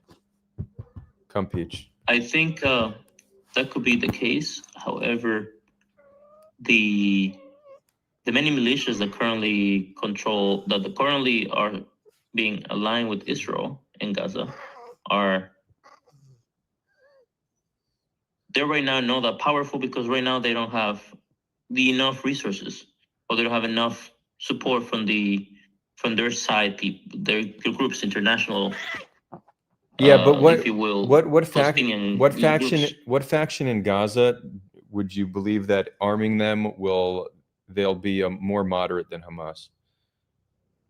Is what's the name of this tribe? Abu something. No, Tribe. yeah, It's good. I'm pretty sure those guys are ISIS adjacent. They're just in the position, the enemy of my enemy is my friend. They're opportunistically working with Israel. They're not going to remit. Well, so is Syria. Like, what's the situation here? Like, not ISIS, but Al Qaeda wasn't a friend of America 20 years ago. But Al Nusra, which is an offshoot. No, you're right. Of, you're right. You're actually Yeah. you're making my argument that terrorists could turn statesmen, but it's not like we should have a high degree of confidence that just because Israel's arming factions that they're going to remain being friends with Israel. It would need to come with But what I mean, with sustained negotiations and compromise and actually working towards peace. And we've seen this happen as often as we see terrorists turning statesmen. We have many examples of arming terror groups and then those arms being used against those who arm them. So I'm not entirely against it. I think the expectation shouldn't be arm them and then they'll be our friend. It needs to be arm them and then work closely with them towards a just and lasting solution. So there's much less incentive for them to use those arms against us. Correct, but our conversation right now is like in the context that there will be $50 billion from the Arab League. There will be Palestinian technocrats from outside of the territory that will come in. There will be Western bureaucrats and institutions that will come in, and all of these systems will have a support or will finance, train, and prepare these alternative militias in Gaza. So, with those things in mind, of course, if you just give the Al Qaeda people like power and just gave them weapons and like, oh, just do your thing, of course they're going to not do anything we want. But if you put the backup of many countries that are obviously not aligned with whatever Hamas is, and you put the money in, you put the people who has the interest in not seeing the territory being constantly destroyed every 20 years or every 5 years, depending who you ask, you will have a proper transition to peace, which is clearly what will happen. I mean, it will not be perfect. There will be probably clashes and problems and for at least 10 years, obviously. It's not going to just magically happen from one day to the other. But once things start improving and the money actually shows. If you say that it's like a 10-year plan to stability, I think that's probably a much more reasonable way to look at it than saying this all ends as soon as Hamas disarms. I think that's overly optimistic or just delusional. Well, this plan really what it does in but the PA in the longer strategy, it just takes the problem away from Israel, really, because Israel currently is the problem. That the situation in Gaza is currently Israel's problem. Everything from the food to the structures to the militias to fighting Hamas is currently all Israel problems.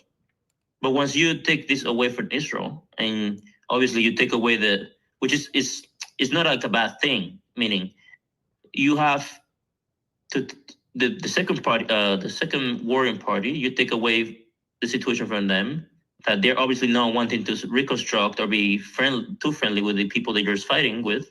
You give it to the international forces. They're going to fix the situation. But Israel is obviously going to still watch the situation. It's not just they're not going to stay idly when if somebody launch a rocket. It's just that the security cooperation will be much higher. I feel it will be more like what's going on currently in Judea and Samaria, where you see that even though the PA controls certain areas of the Judea and Samaria, there's still, like Nablus, for instance, is still massive sections of it controlled by non-PA forces, indirectly or just population-wise. People don't like the PA, so the PA doesn't go in certain areas too often. So there's a security cooperation within the PA in Israel. Now, if you can achieve that in Gaza, and something the PA doesn't have, which is the $50 billion from the Arab League and the international community's interest in reconstructing and restructuring Gaza, then you can actually have. I feel it's a much better transition than whatever is going on in the West in Judah Samaria currently in the West Bank of the Jordan River. Yeah, possibly.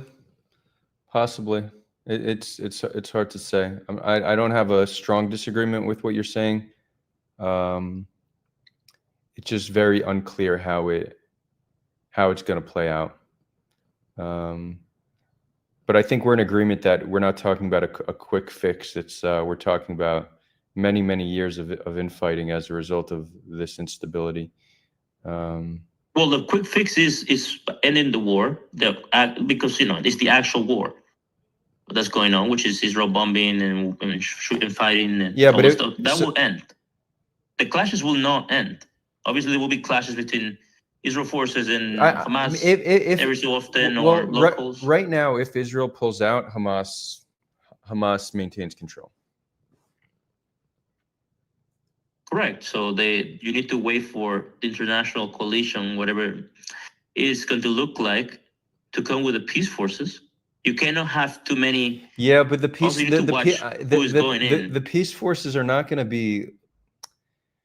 I don't think we should expect these peace forces to be dying and being okay with that. The second that there's like significant attacks against them, they're going to want to withdraw. There's not going to be a political will in their societies for this for their own to be dying in Gaza. I don't think this peace force is going to be an actual military force that can compete with Hamas and the Islamic Jihad. That's excluding the militias that are currently being funded. We need to include them in the equation, because they're going to be strengthened by this. I would say they're actually wild cards, because they might fight it's unclear what they're going to do. Let's bring MB on. MB might have a different perspective here. Well, I have to go for Shabbat. I need to go shower and all that stuff. Okay. It was a pleasure. Altoid, where in Israel are you staying? Yerushalayim. Okay, cool. How long will you be there for? A long time. Cool. Well, I'll be in touch with you next time I'm in the area. We can meet in person. Yeah, we should meet up maybe for a coffee or something if you're ever there. Yeah, I'm down. And if you no, I don't drink coffee, but like if you want coffee. All good. There's tea and stuff.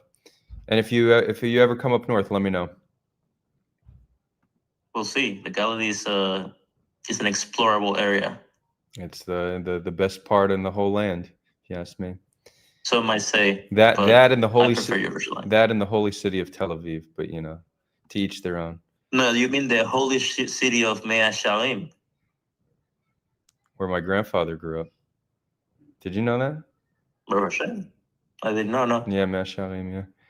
Anyways, cool, Altoids. Thanks for joining and sharing your thoughts. Shabbat shalom, and I guess catch up after the weekend. All right, Shabbat shalom. Take care of it. MB, what's up, man? What's up, Adar? Good. How have you been? I've been good. Good to have you on. Thank you. Are you guys like just exploring ideas, or is this something concrete? Like in no, I'm streaming. I streamed Netanyahu's speech, and then we were just doing Q&A commentary stuff. So Altoids came on to share his thoughts on what might happen next. So we're just having some back and forth on that. What are your thoughts on that? Yeah, I don't know if Israel would actually accept the peacekeeping solution. I think they still want to assert control over the situation, right? And so I don't know. I mean, holding Gaza the population is not going to be okay with soldiers just dying consistently for forever. Like there's a strong political desire to pull out for that reason. Yeah, but pulling out. But then, if you say you're gonna have peacekeeping forces, right?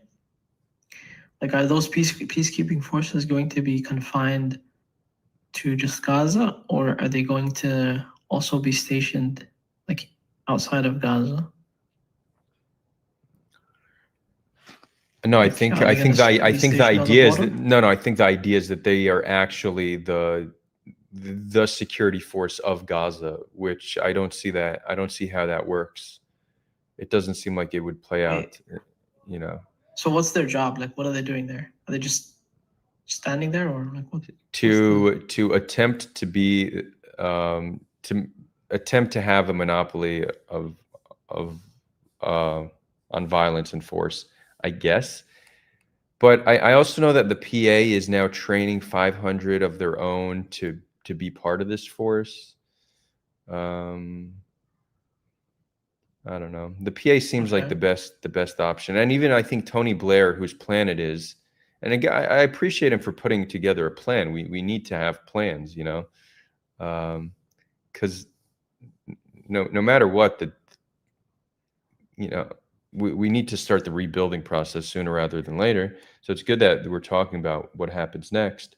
And I think the idea is that Tony Blair would be the head. Tony Blair would be the head of Gaza for some time, which is really Tony Blair. Yeah, Really? which is really Wow. taking us back to Iraq, yeah. Ottoman Palestine era. Sorry, Oh, British Palestine yeah. era. Yeah. Yeah, I just Yeah, read that today. What? Let me try to pull it up. Tony Blair to run. He would like run the council that would be in charge. Yeah, so Tony Blair in discussions to run Transitional Gaza Authority. And then another article said, should Tony Blair run Gaza? Tony Blair wants to run interim Gaza government when war between Israel and Hamas ends. So yeah, that's the actual plan. I mean, if this helps But, I him, mean, just from yeah. I was gonna say, if this helps him wash his the blood off his hands from his contribution to the Iraq invasion, then go for it.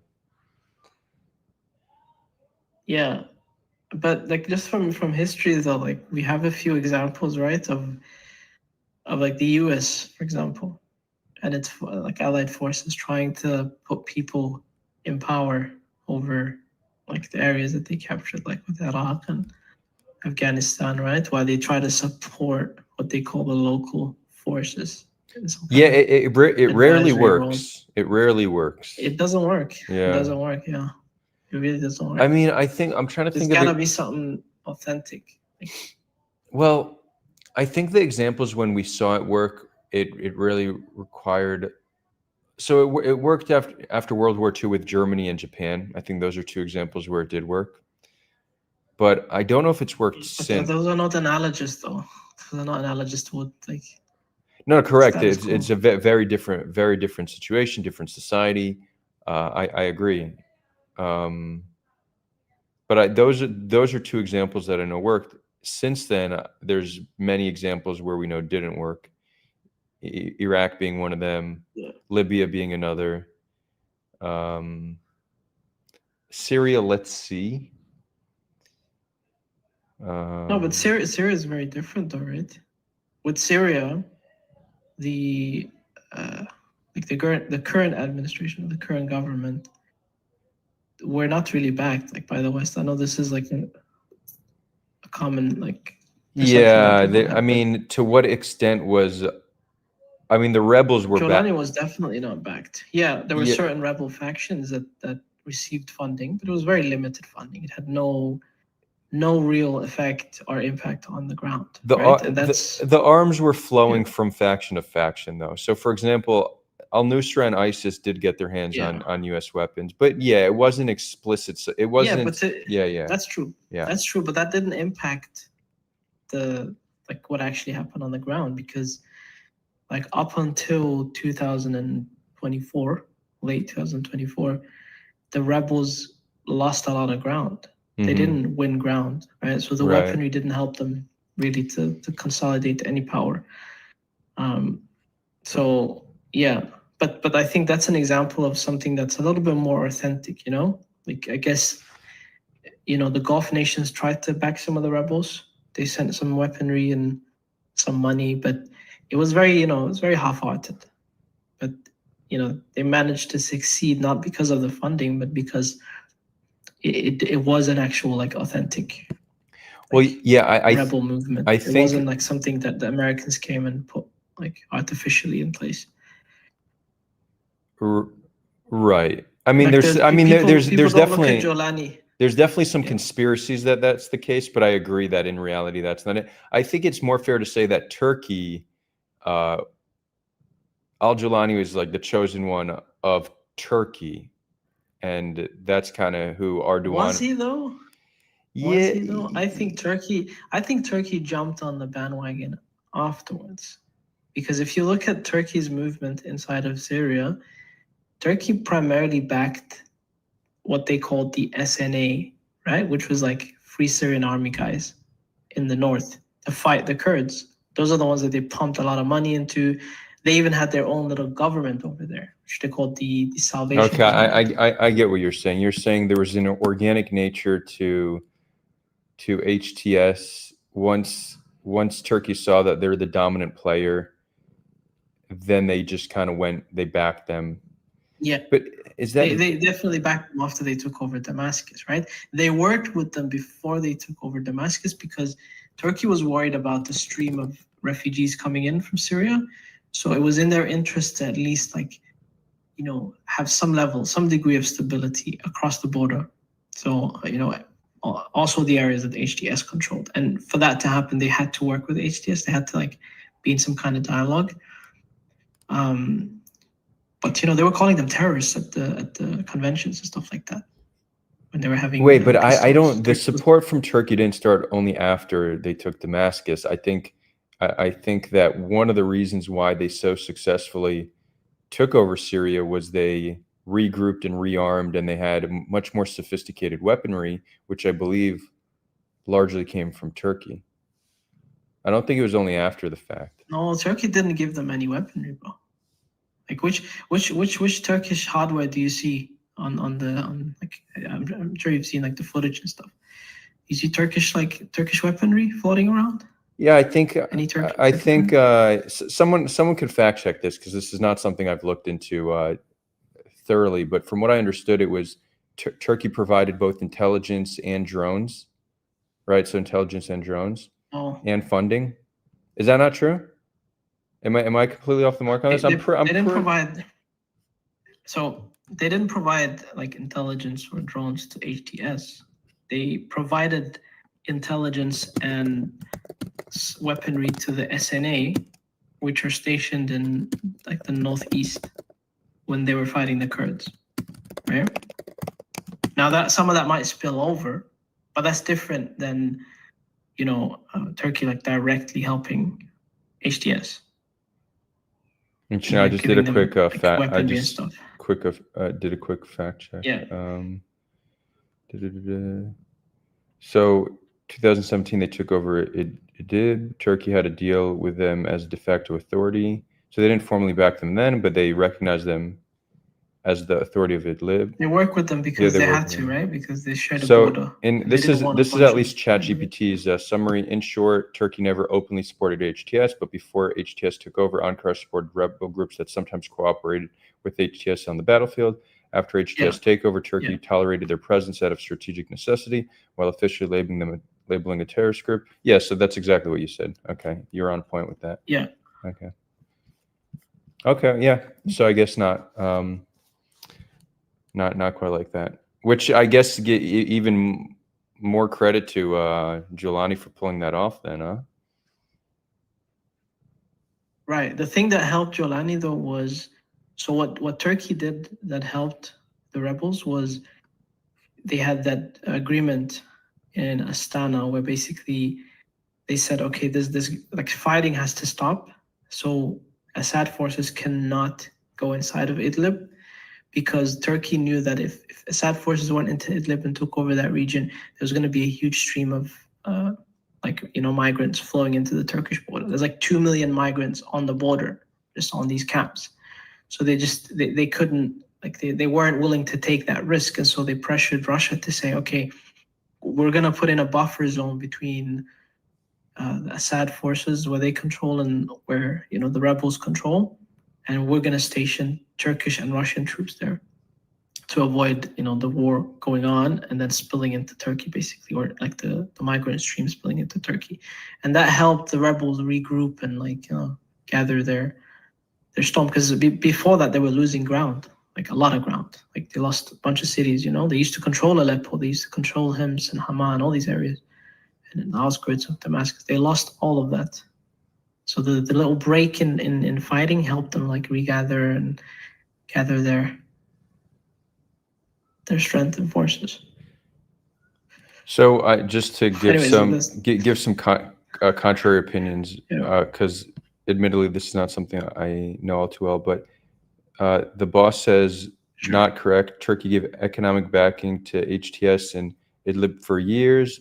The SNA fought alongside HTS for years, and during the uprising, Trump has accurately stated Erdogan was the guy who backed HTS. So you don't agree with that, MB? What did he say? He said the HTS fought alongside SNA. That's true. Turkey gave economic Yeah. backing to HTS and Idlib for years. The SNA fought alongside HTS for years, and during the uprising, Trump has accurately stated Erdogan was the guy who backed HTS. Yeah, we're not going to use Trump as a source, but what do you mean by economic backing, right? If you're saying that they allowed Turkish businesses and Turkish money to flow into Idlib to avoid like a humanitarian disaster and to allow like some degree of like economic stability to be in the region. If that's what you're calling economic backing, fine. But that's not the same as like sending, checks and military hardware to HTS. Like those two are different, right? There's no doubt that Turkey wanted to have like money flow into Idlib because if you have a humanitarian disaster, there's going to be a flow of migrants coming into Turkey, and that's something that Turkey didn't want. So yeah, they allowed Turkish money to flow into that, Turkish electricity flowing into Idlib, even the mobile networks was all controlled by Turkey, all of that stuff. Yeah. Okay, interesting. Tim and Tom says. But that's like saying Israel kind of did the same thing with Gaza, right? Like they would allow Israeli money to flow into Gaza, like indirectly, right? Yeah. Does that mean that Israel was backing Hamas? Some say so. Some say so. I mean, yeah, some say so, right? But I'm saying, like, do you think that's a fair description? No. I don't think so. I wouldn't say that's the right description. Tim and Tom put in quotations, credit to Jolani. This stream went to a very dark place there. I don't know why. We can't give terrorists credit once in a while. I've given Netanyahu credit. But anyways, we were talking about. Yeah. Anyways, let's get back on track. We were talking about Gaza. Yeah, we were talking about like what it means to have an authentic, let's say, force trying to establish security versus like an artificial force, and that's how we ended up talking about Syria and stuff. Yeah. Yeah. Any thoughts on any more thoughts to add on the Gaza situation? I'm curious what you think because I'm hearing that Trump today said that they have a solution. Supposedly, I know he has a lot. They're talking about the Tony Blair plan. That's what they're describing. Okay. It's simply just so that's like it's the most thorough day after plan that's been presented. It's just missing the component of how do you get Hamas to surrender, and how do you stop? Who fills the power vacuum? It's not clear on those details. So it's progress, but it's not. Yeah. That doesn't give me great hope. Okay, and Israel accepted this, like is willing to accept this plan, or? No, also that's not been explicitly said. Where did I read today? Tony Blair keeps calling Netanyahu to convince him of it. Well, it was just a headline. I didn't read the article, but let's see if we could find it. Yeah.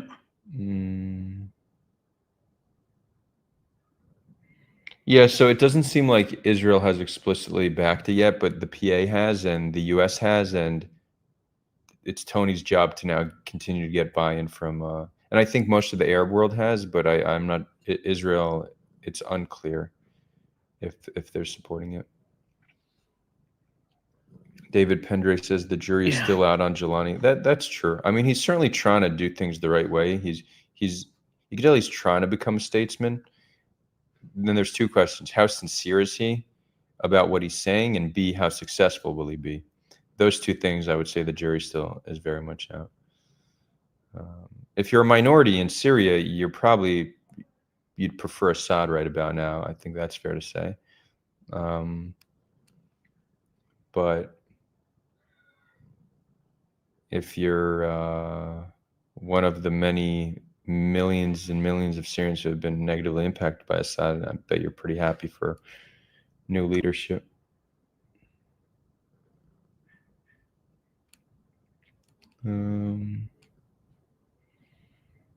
The boss says he's implementing neoliberal shock therapy, selling this country off to Western and Gulf investors and slaughtering minorities. Yeah, I mean that's neoliberals. I mean that's that's actually what is making neoliberal jihadist. No. It's interesting because what's making him an effective statesman is exactly that he's just saying I'm the best way for me to achieve stability and legitimacy is to get acceptance from the West. I'll say what I need to say. I'll do what I need to do. So I don't disagree with your analysis, boss. I think that's what's helping him succeed in gaining legitimacy. The fact that he was removed from as a designated terror organization, right? So he's the West is normalizing ties with Giuliani. He's succeeded in that regard.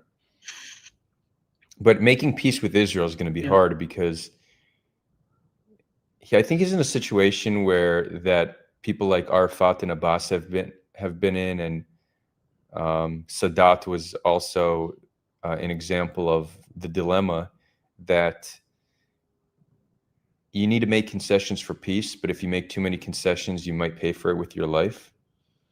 And I think Giuliani understands that, so I think he's open normalizing. Do you mean like somebody from like someone like inside? Yeah, one of his own. Yeah, exactly, one of his own. For example, if Giuliani says we will normalize ties with Israel and you get to keep the Golan Heights, I don't know if he could pull that off. That might not be achievable.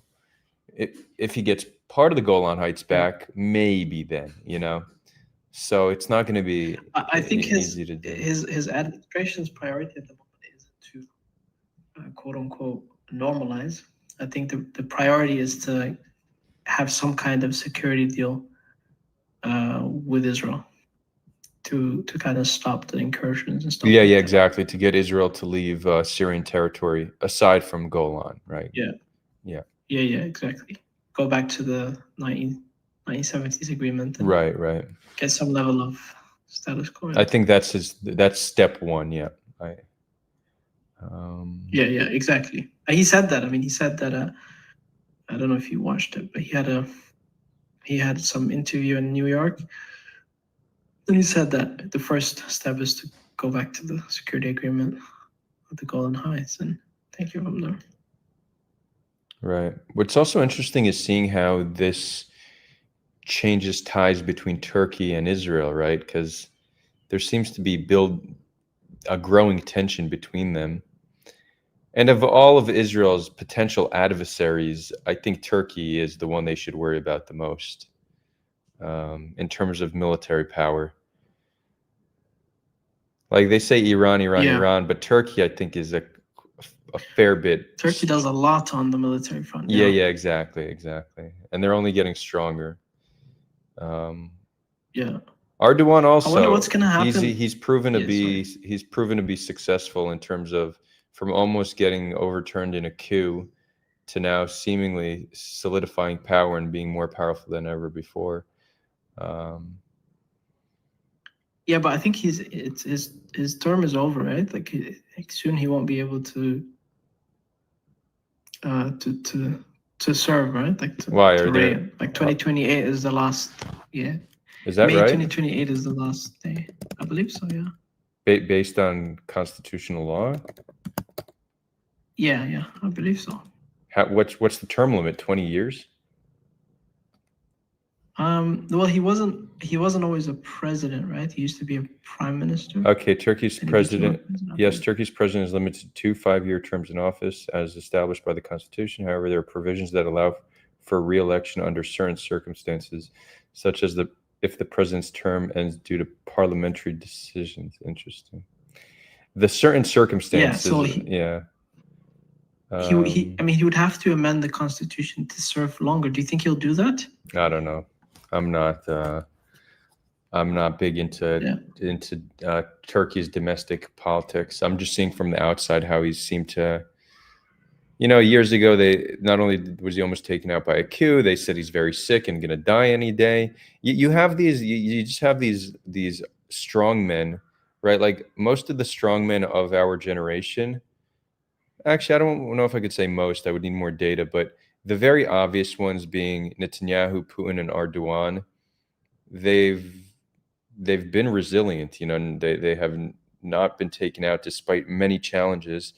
They're still here.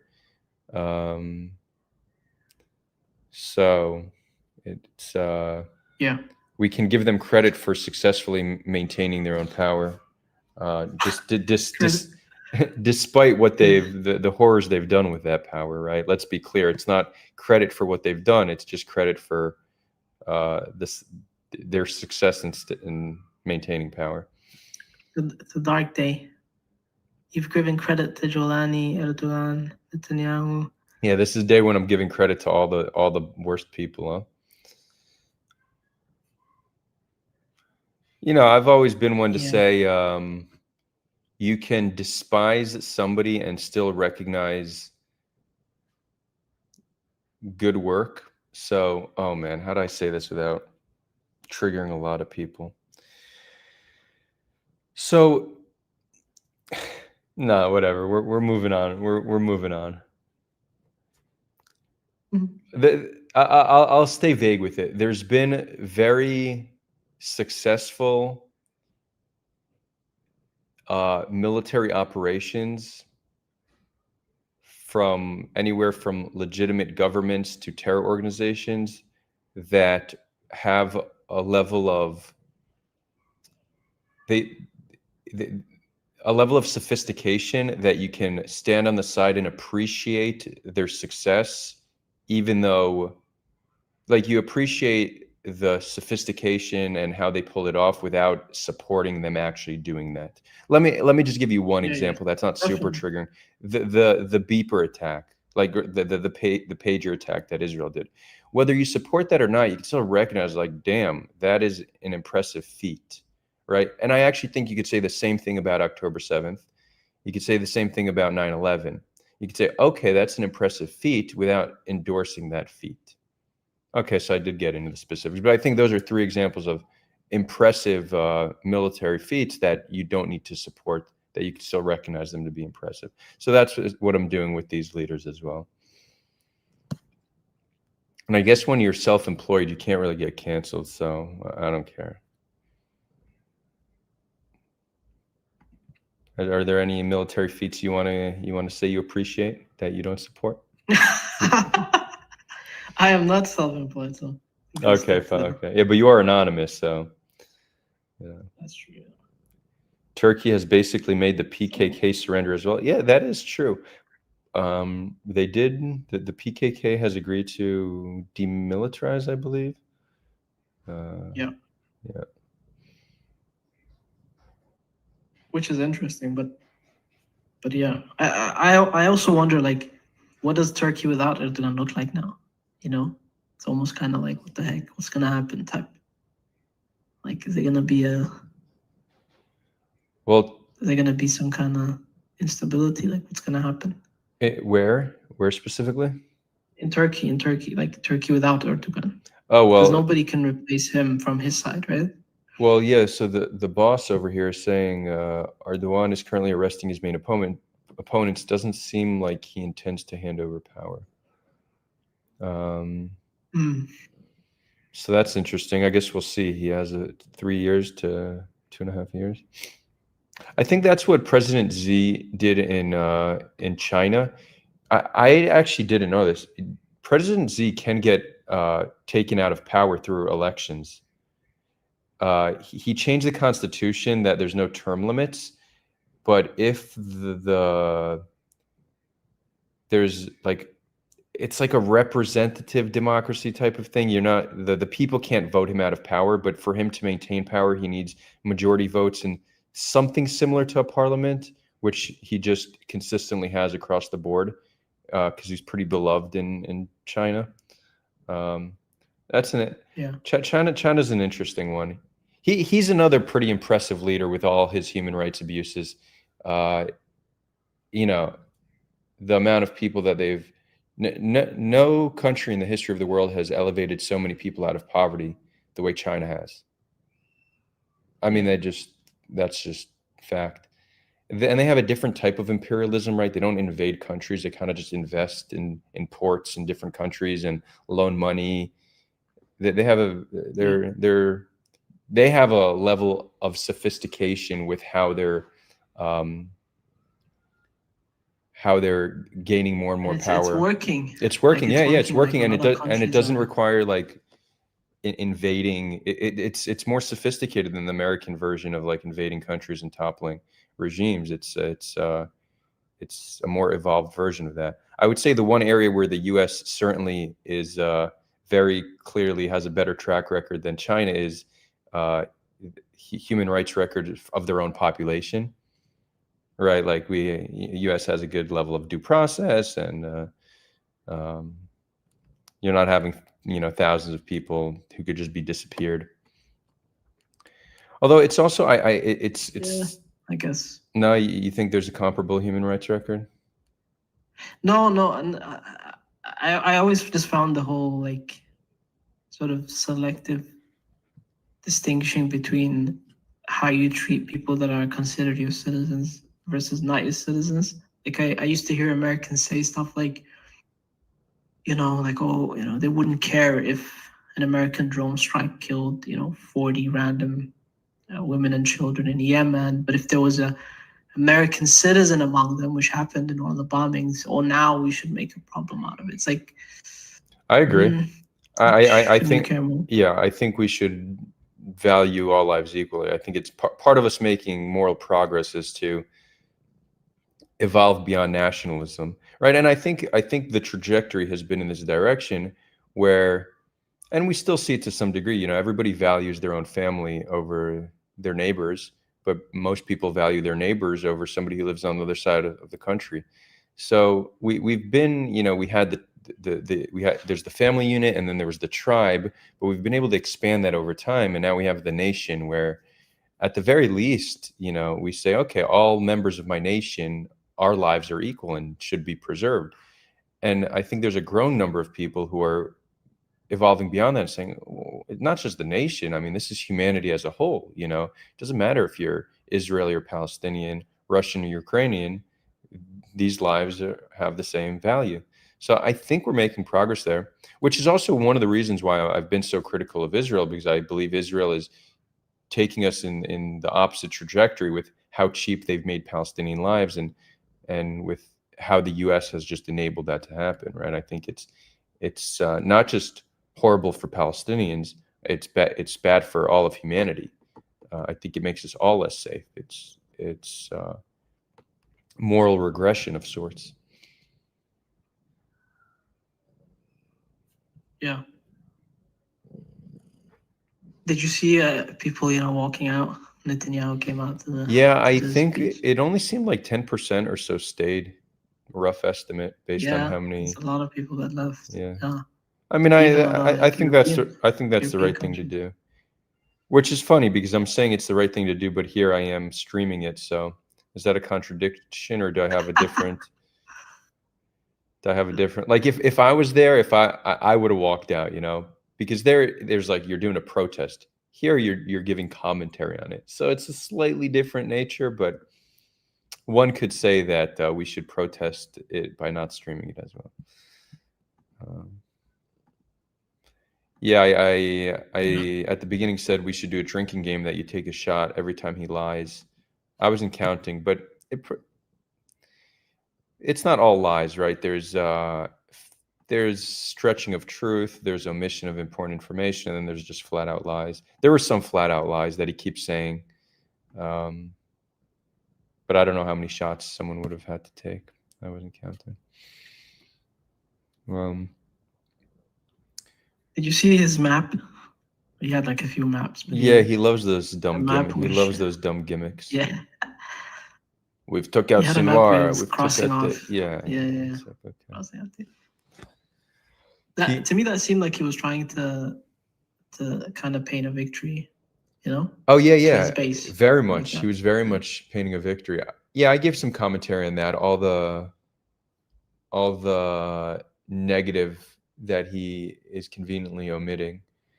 All the bad that's come out of his leadership.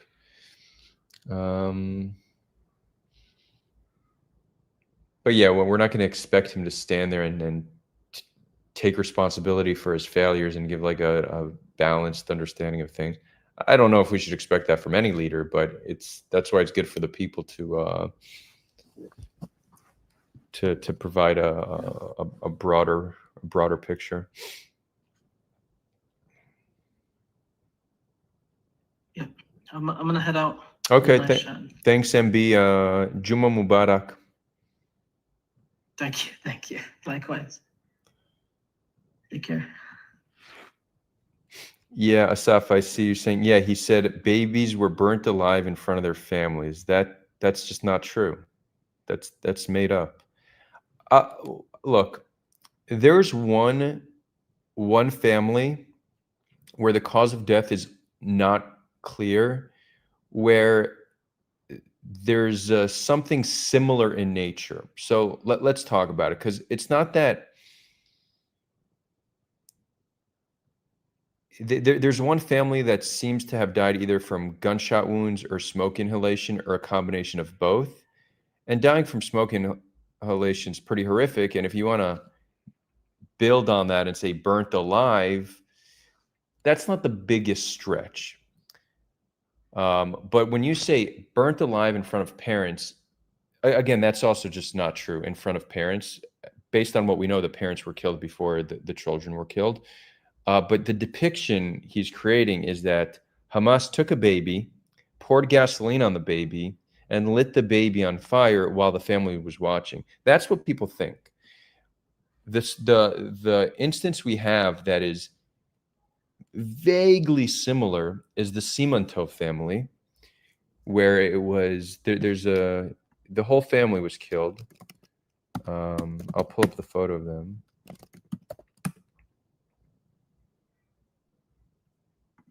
You know, I'm sure you've seen this photo.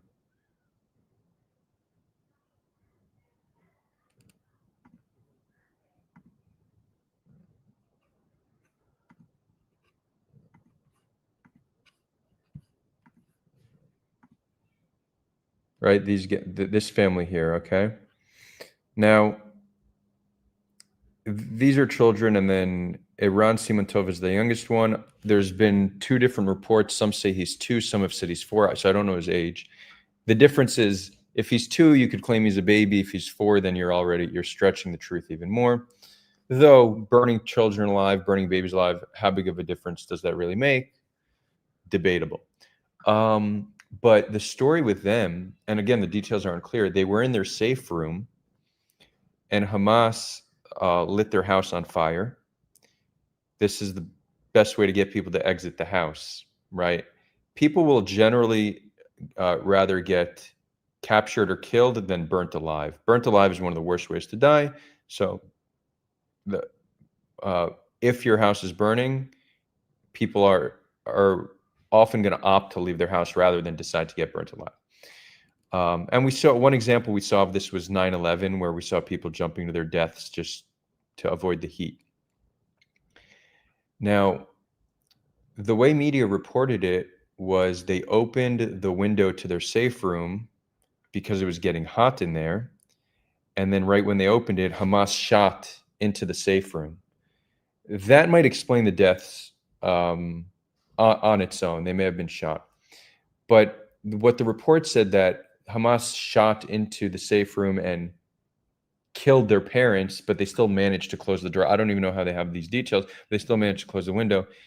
In that instance, the children would be trapped inside and would most plausibly not have then died from gunshot wounds, but from smoke inhalation. horrific way to die.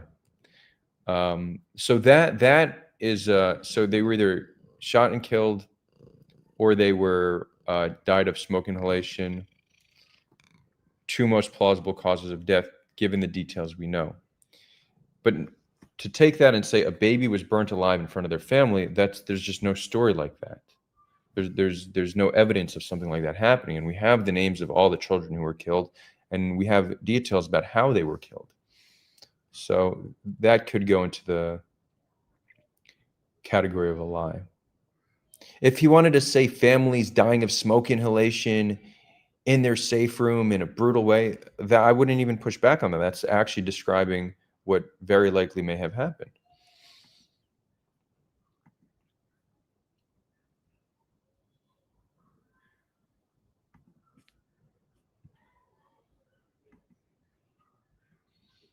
Let's see. Galactic Guy says you should stop worrying about triggering others. Being a personality with a platform on social media means that whatever you do will trigger someone regardless. So I agree with you.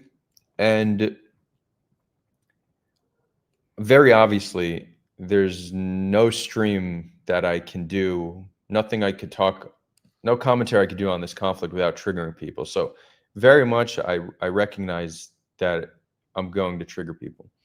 What I'm still not fully on board with, and I appreciate your feedback because it's something that I'm conflicted about, is how much of my edginess I want to express on stream and just push out just unnecessary triggering things, right? If it's triggering saying Israel's committing an atrocity, XYZ, whatever, that I find to be important commentary. But there's a whole range of views and then a range of jokes that I would like to make that I feel let's put them in the category of unnecessarily triggering people. And I might just need, it's something I think about because I don't express my full personality on stream. On stream, I'm much more serious than I am in real life because I'm talking about serious topics. There's a lot of jokes that I would crack or make light of dark realities because in real life, that's how I am. I really don't take life all too seriously, but I feel weird coming on stream and then cracking jokes about something as serious as, what's happening in Gaza. So it is something that I'm conflicted about, how much of myself I want to be, and maybe just be fully myself and deal with whatever consequences, both negative and positive, that come with that. I'm open to that and I consider it. One solution that I'm thinking of running with is just doing a Friday night show. Have it be, I won't commit to do it every Friday because sometimes I'm busy, but a Friday night show where it's just a late night show. And the energy of the late night show will just be different than some of the other streams. Maybe that's what we're going to do. And we could talk about all sorts of stuff and maybe stay away from the serious topics. Right. Maybe have one stream a week where we're just not getting all too serious. But I appreciate the feedback, Galacto.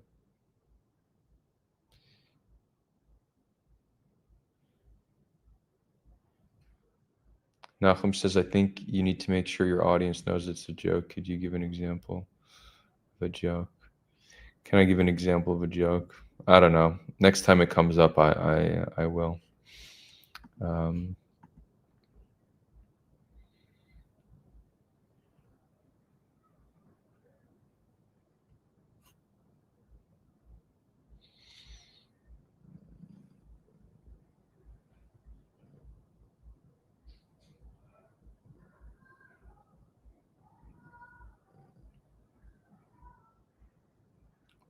Let's see. What do we have here? I think we'll start wrapping it up. If anybody wants to toss a super chat, I'd appreciate that. I mentioned this last week, but I'm going to start taking the YouTube more seriously and actually work to monetize it because I am spending more time doing it now, and I'm spending an amount of time that it would be good to actually monetize. It's something I've also been conflicted about because I don't want people to think I do this for the money because it's definitely not my primary motivation. But if I'm spending like 10 hours a week streaming which I'm probably doing a bit less now, but I think I could commit 10 hours a week. That's a lot of time to be volunteering. So you should tell us a BB joke. I was cracking some BB jokes at the beginning.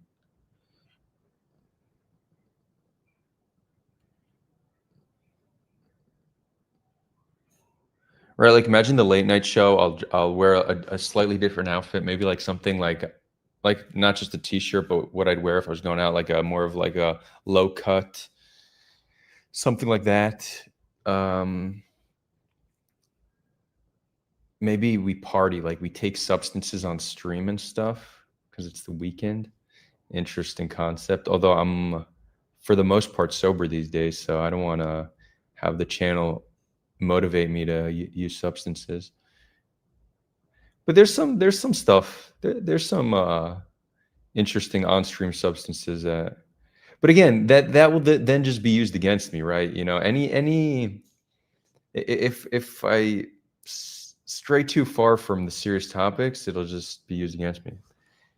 But should I care? I don't know. Chat, what do y'all think? Asafagami, thank you for the 6 shekel super chat. He says, love what you're doing, buddy. Thank you, man. Glad we got to connect and build somewhat of a virtual friendship over these streams. Boss says, I like coming in here and chatting. You're always interactive and fair-minded, even if I don't always agree. Thank you. I appreciate that. Nachum says, can you even take substances on YouTube?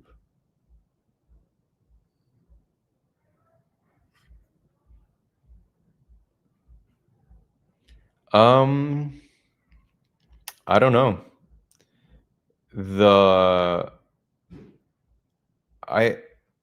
So far none of my streams have been demonetized, except for one I did years ago about women's rights for whatever reason. But even though when I bring anti-Semites on for conversations, that doesn't get demonetized. I don't know if it's that I don't have enough viewers for the algorithm to pick up on certain conduct, but yeah, we could try. I guess there's only one way to find out.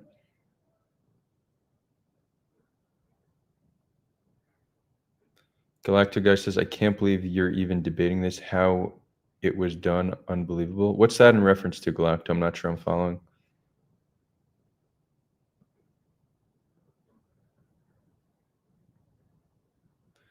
Timid Tom, I marvel at your technical description of the logic of confronting a burning home situation. I think they're of Belarus. You don't at all, I guess. I'm not sure I understand what you're saying either.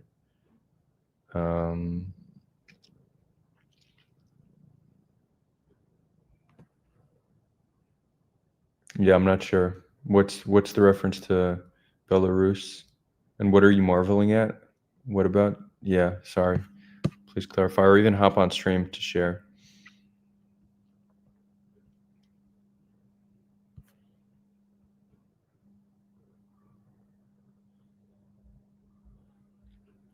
Nahum says, I think jokes can be a good rhetorical tool, but I would stray away from drugs because you don't want to discredit your intellectuality. Yeah, fair. Will that discredit it, or will it just give proper context? I don't know. I'm just thinking out loud. Probably that kind of conduct would be used against me. But in all fairness, I partied a lot in my 20s. I've really controlled, really cut down on partying, just because you got to maintain your brain as you get older. But occasionally, you know, here and there, I think it's never get too serious. Galactic goes, oh brother, you're debating this really? Are you talking about the burning thing? I mean, yeah. Do you think that based on what we know about the Simonto family, it's appropriate to say Hamas burnt babies in front of their family? That's not true. That's a lie. So am I debating this? I'm saying it's not okay to lie. Yes.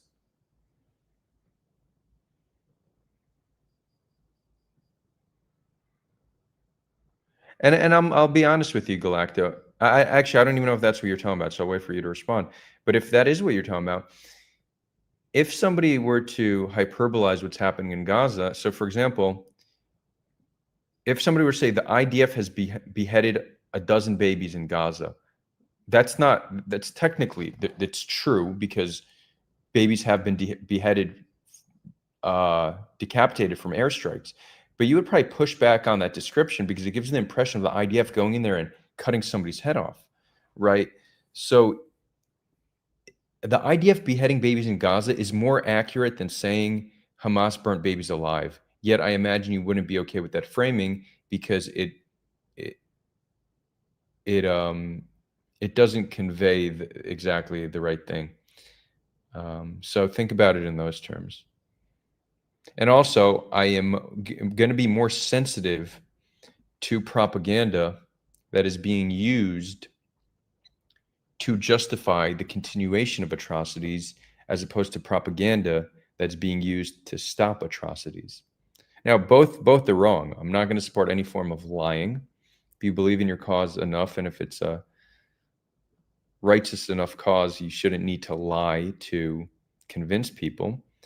But when we hear about October 7th atrocity propaganda, that is used in order to continued manufactured consent for what Israel's doing. It's to convince more people to be okay with Israel's atrocities. When we hear people engaging in atrocity propaganda about what's happening in Gaza, it's to stop the atrocities. It's two forms of propaganda. One is being used for continued atrocities. The other is to stop atrocities. Very, very different, right? So I'm going to have a higher sensitivity to one and focus on one more than the other, but both are wrong.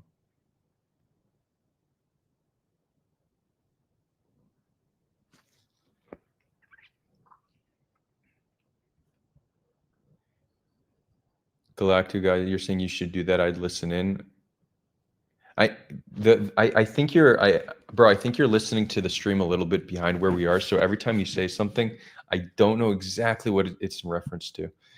And I know it's hard to type everything out, but try to give a little bit more detail just so I could give your comments full attention. What's happening here on Discord?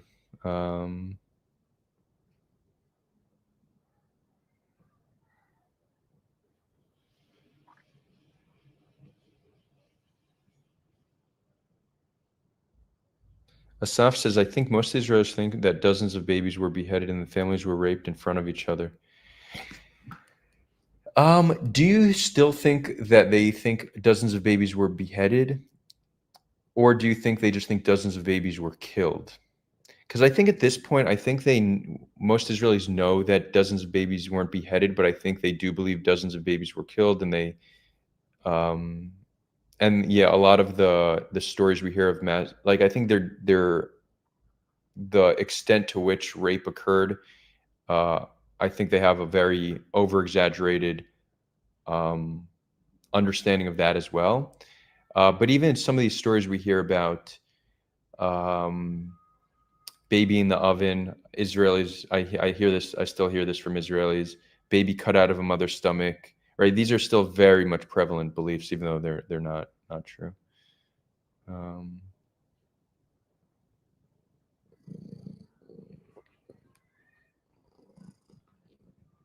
Noam says that's not really propaganda to stop atrocities. It's propaganda to create newer atrocities.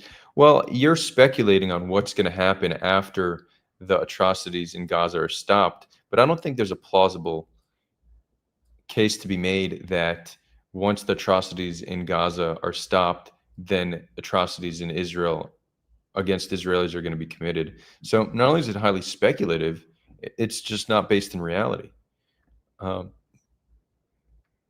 There's not, for example, the civilian death toll in Gaza is plausibly in the 100,000 range. Some people are saying it's in the 500,000 range. They're wrong. But that's not a lie that is being said in order to contribute to killing Israelis. That's just not how it's being used. It's being used to garner public outrage against what's happening in Gaza in order to get the world to stop it.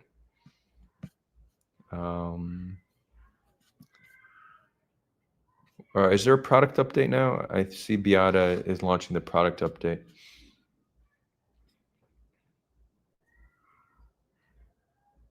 The intent of the protesters, no, the intent of the protesters is not, any atrocity propaganda is not being used in the service of killing Jews. That's just bullshit. It's used in the service of stopping the atrocities in Gaza.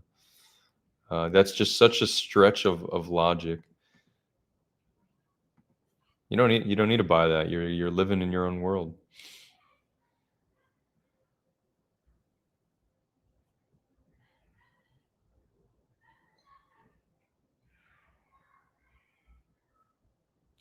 The boss says, "What's your verdict on mass rape on October 7th? I haven't seen any direct evidence of rape unless I'm missing something." I don't know if I want to get into this now. That's a stream. It's a stream of its own, and there's no way to do it. I almost want to wait longer because it's such a sensitive topic that I don't think the people who I want to hear me are going to be open to hearing what I have to say on the topic. I'll say at high level. There's a claim that rape was systemic, meaning it was a command given by Hamas. There's no reason to believe that to be the case. And I think that the evidence we have currently, it's circumstantial evidence, and it doesn't point to it being mass, meaning dozens of instances of rape. The evidence is not pointing to that. But when people say there's no evidence of rape, it's not that there's no evidence. It's circumstantial evidence. And we need to think that when you have thousands of men, angry men, interacting with thousands of civilians, many who they have anger or hate towards, it's plausible that you're going to have some level of sexual violence just with those numbers.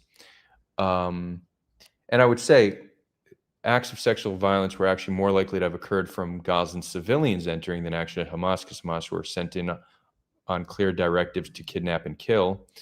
And it's counter to any... People in the middle of a battle don't generally pull down their pants and engage in rape. It's a faster way to fail at your mission and get killed.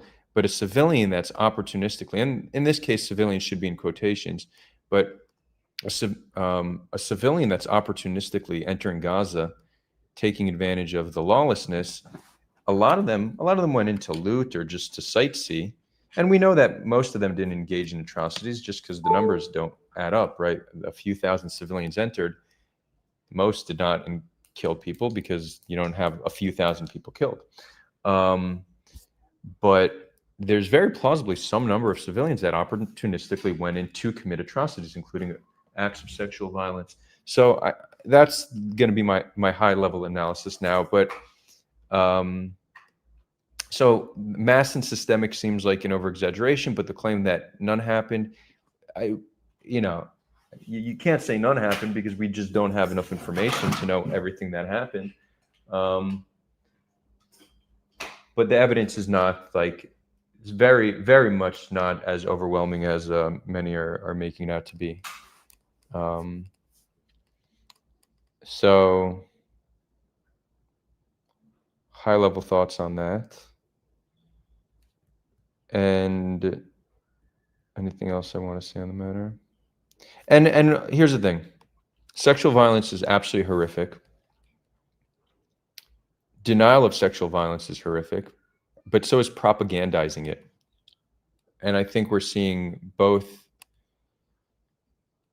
denial and the propagandization of it for PR purposes, which is problematic. I'll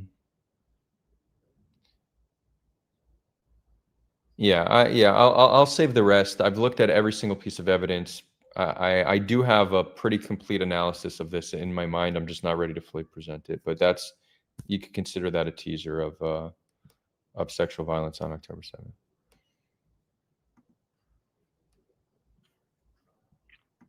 Is there any other conspiracy related thing you're interested in hearing about?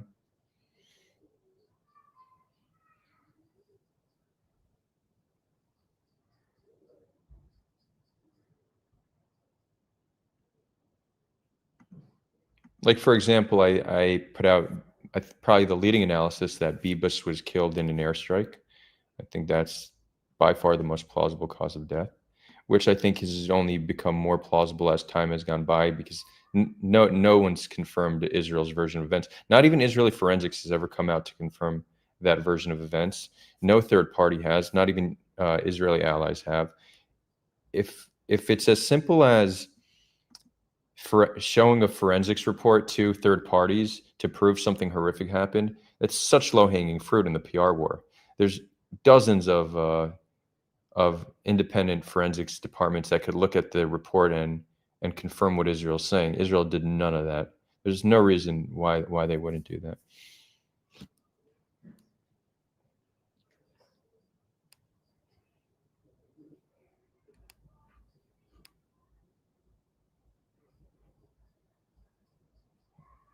Galacta is saying Sarah's behind on the feed. You're right. My bad. Ignore my comments. No, good. You can keep them coming, but it makes it harder. So if you know you're behind, just give more context so I know what you're talking about.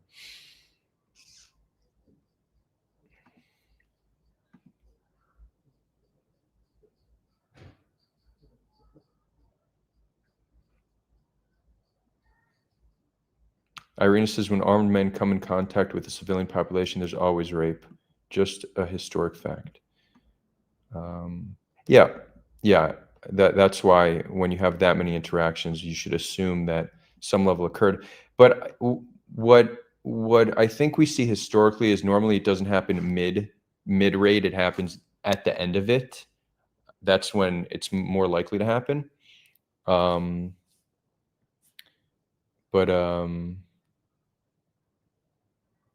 But here the claims are that it happened mid battle, which is seems a little unique. Although I do know there's been pogroms against Jews where there was rapes happening during the pogrom, right? I think we know that has happened.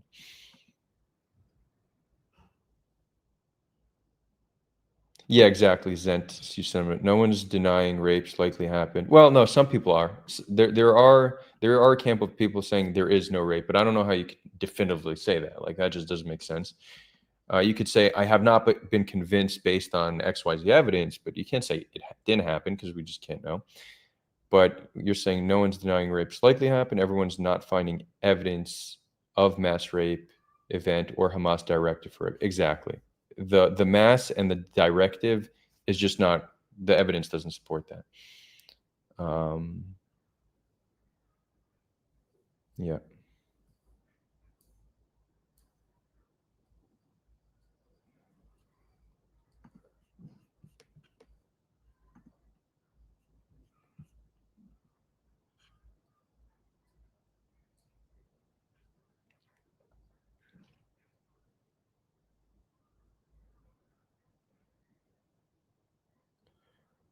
Galacta, I was saying your Friday night call would be super cool and I'd listen in. If you set the right expectations, it might not be as triggering. Okay, cool. Yeah, thanks for sharing your thoughts on that. I'm leaning towards doing it. Evan says, I heard many defenders of Israel from the colonialism charge say that Jews have been there for 3,000 years, while Palestinians have only been there for 1,400 years since the Arab conquest. Yeah, that's not the right way to look at it. Palestinians have just as much, if not more, Levantine DNA than Jews. So it's what you could say is that Jewish culture originated on the land and has existed on the land. Like, there's been a Jewish presence on the land for 3,000 years. True. Palestinians have only been there for 1,400. So that's not true, because Palestinians, a lot of them used to be Jews mixed with other populations. It's a land that was conquered. It was a land that connects Europe and the Middle East and Africa. There's constant trade and migration. So Palestinians, a lot of them have Jewish blood, meaning they come from ancient Israelite populations. So Palestinians have not only been there 1,400 years, they have been there as long as Jews have been there, because they, to some degree, come from those people.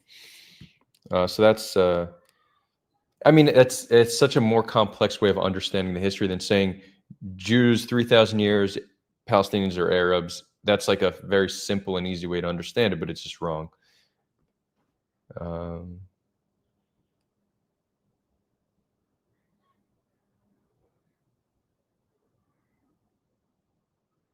And I would also argue that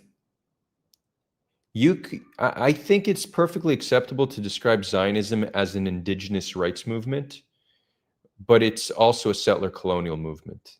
These aren't contradictory things. You could be an indigenous movement that engages in settler colonialism. Why does that need to be contradictory? Settler colonialism is just a movement of a population onto a land with an attempt to displace and replace the population living there. That is Zionism. It just happened to have been done by a population that thousands of years ago came from that land and still maintained a connection to that land. It's still settler colonialism. So Zionism is both an indigenous rights movement and settler colonialism. I think we should just accept that, call that a middle ground description of Zionism. Hold on one second.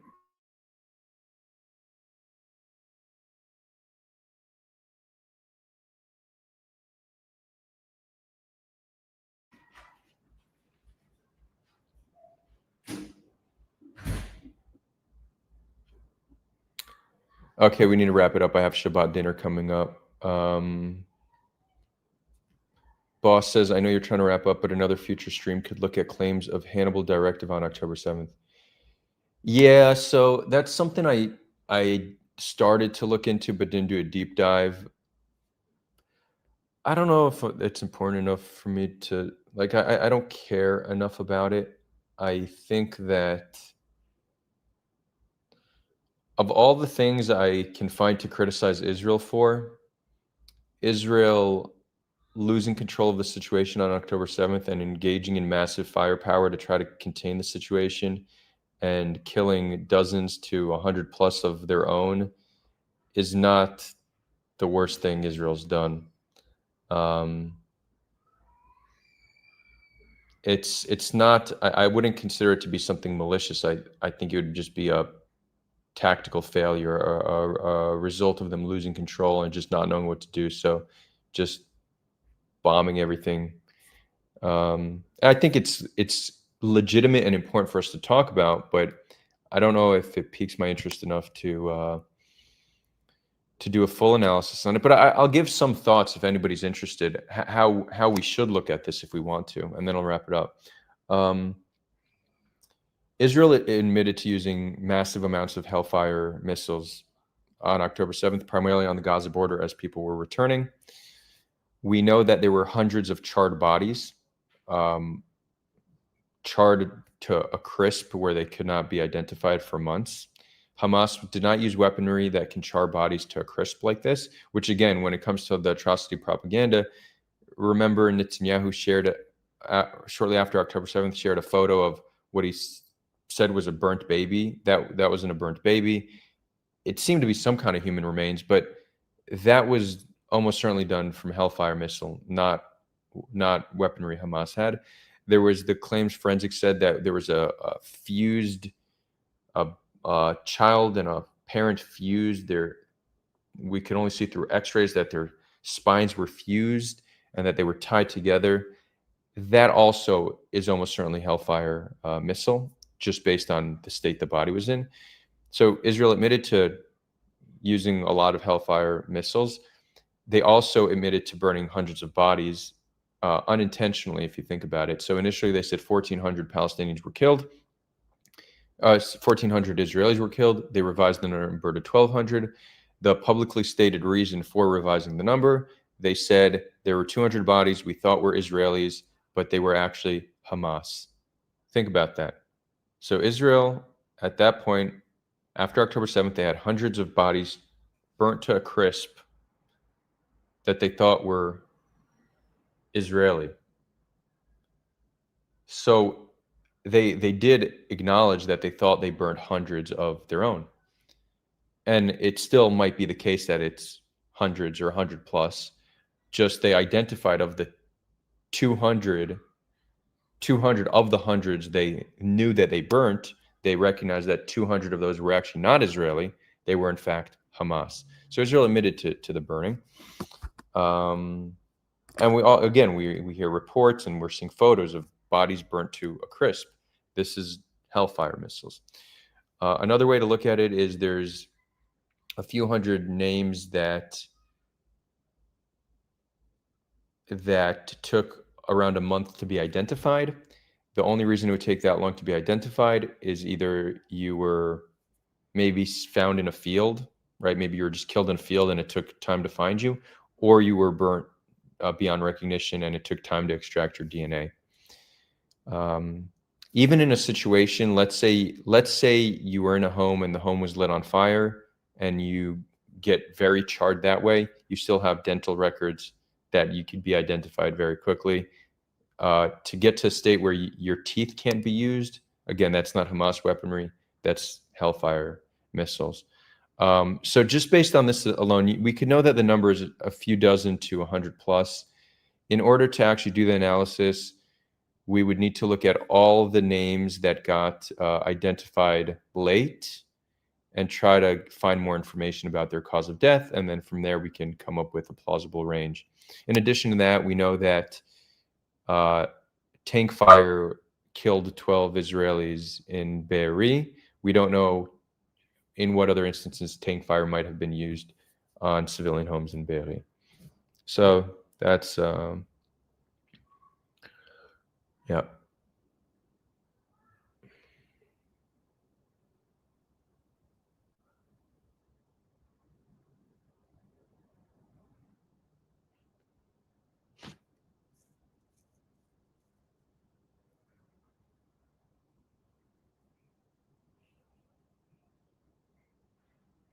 Yes, I'm seeing people saying it would just clarify, it would help clarify who caused what deaths. Yeah, it's just you could say that those killed from Hannibal maybe wouldn't have been killed anyways. They just would have been taken hostage anyways, right? So they were killed instead of taken hostage. But yeah. I'm not saying it's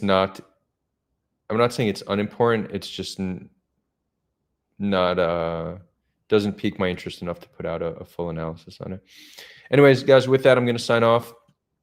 I don't know. Maybe if I'm bored after dinner, I'll hop on for another short stream. We'll see. It's Friday. Maybe we'll launch the late night show tonight. Have some fun with it. I'll think about it. But for all those tuning in, thank you for tuning in. Oh, and we'll just hop in the chill room for those here on Discord. So whoever wants to continue the conversation, I'm going to drop a link to Discord in the chat. It's also in my description and in my bio. You don't need to speak. You could just listen like you're doing now, but the party continues.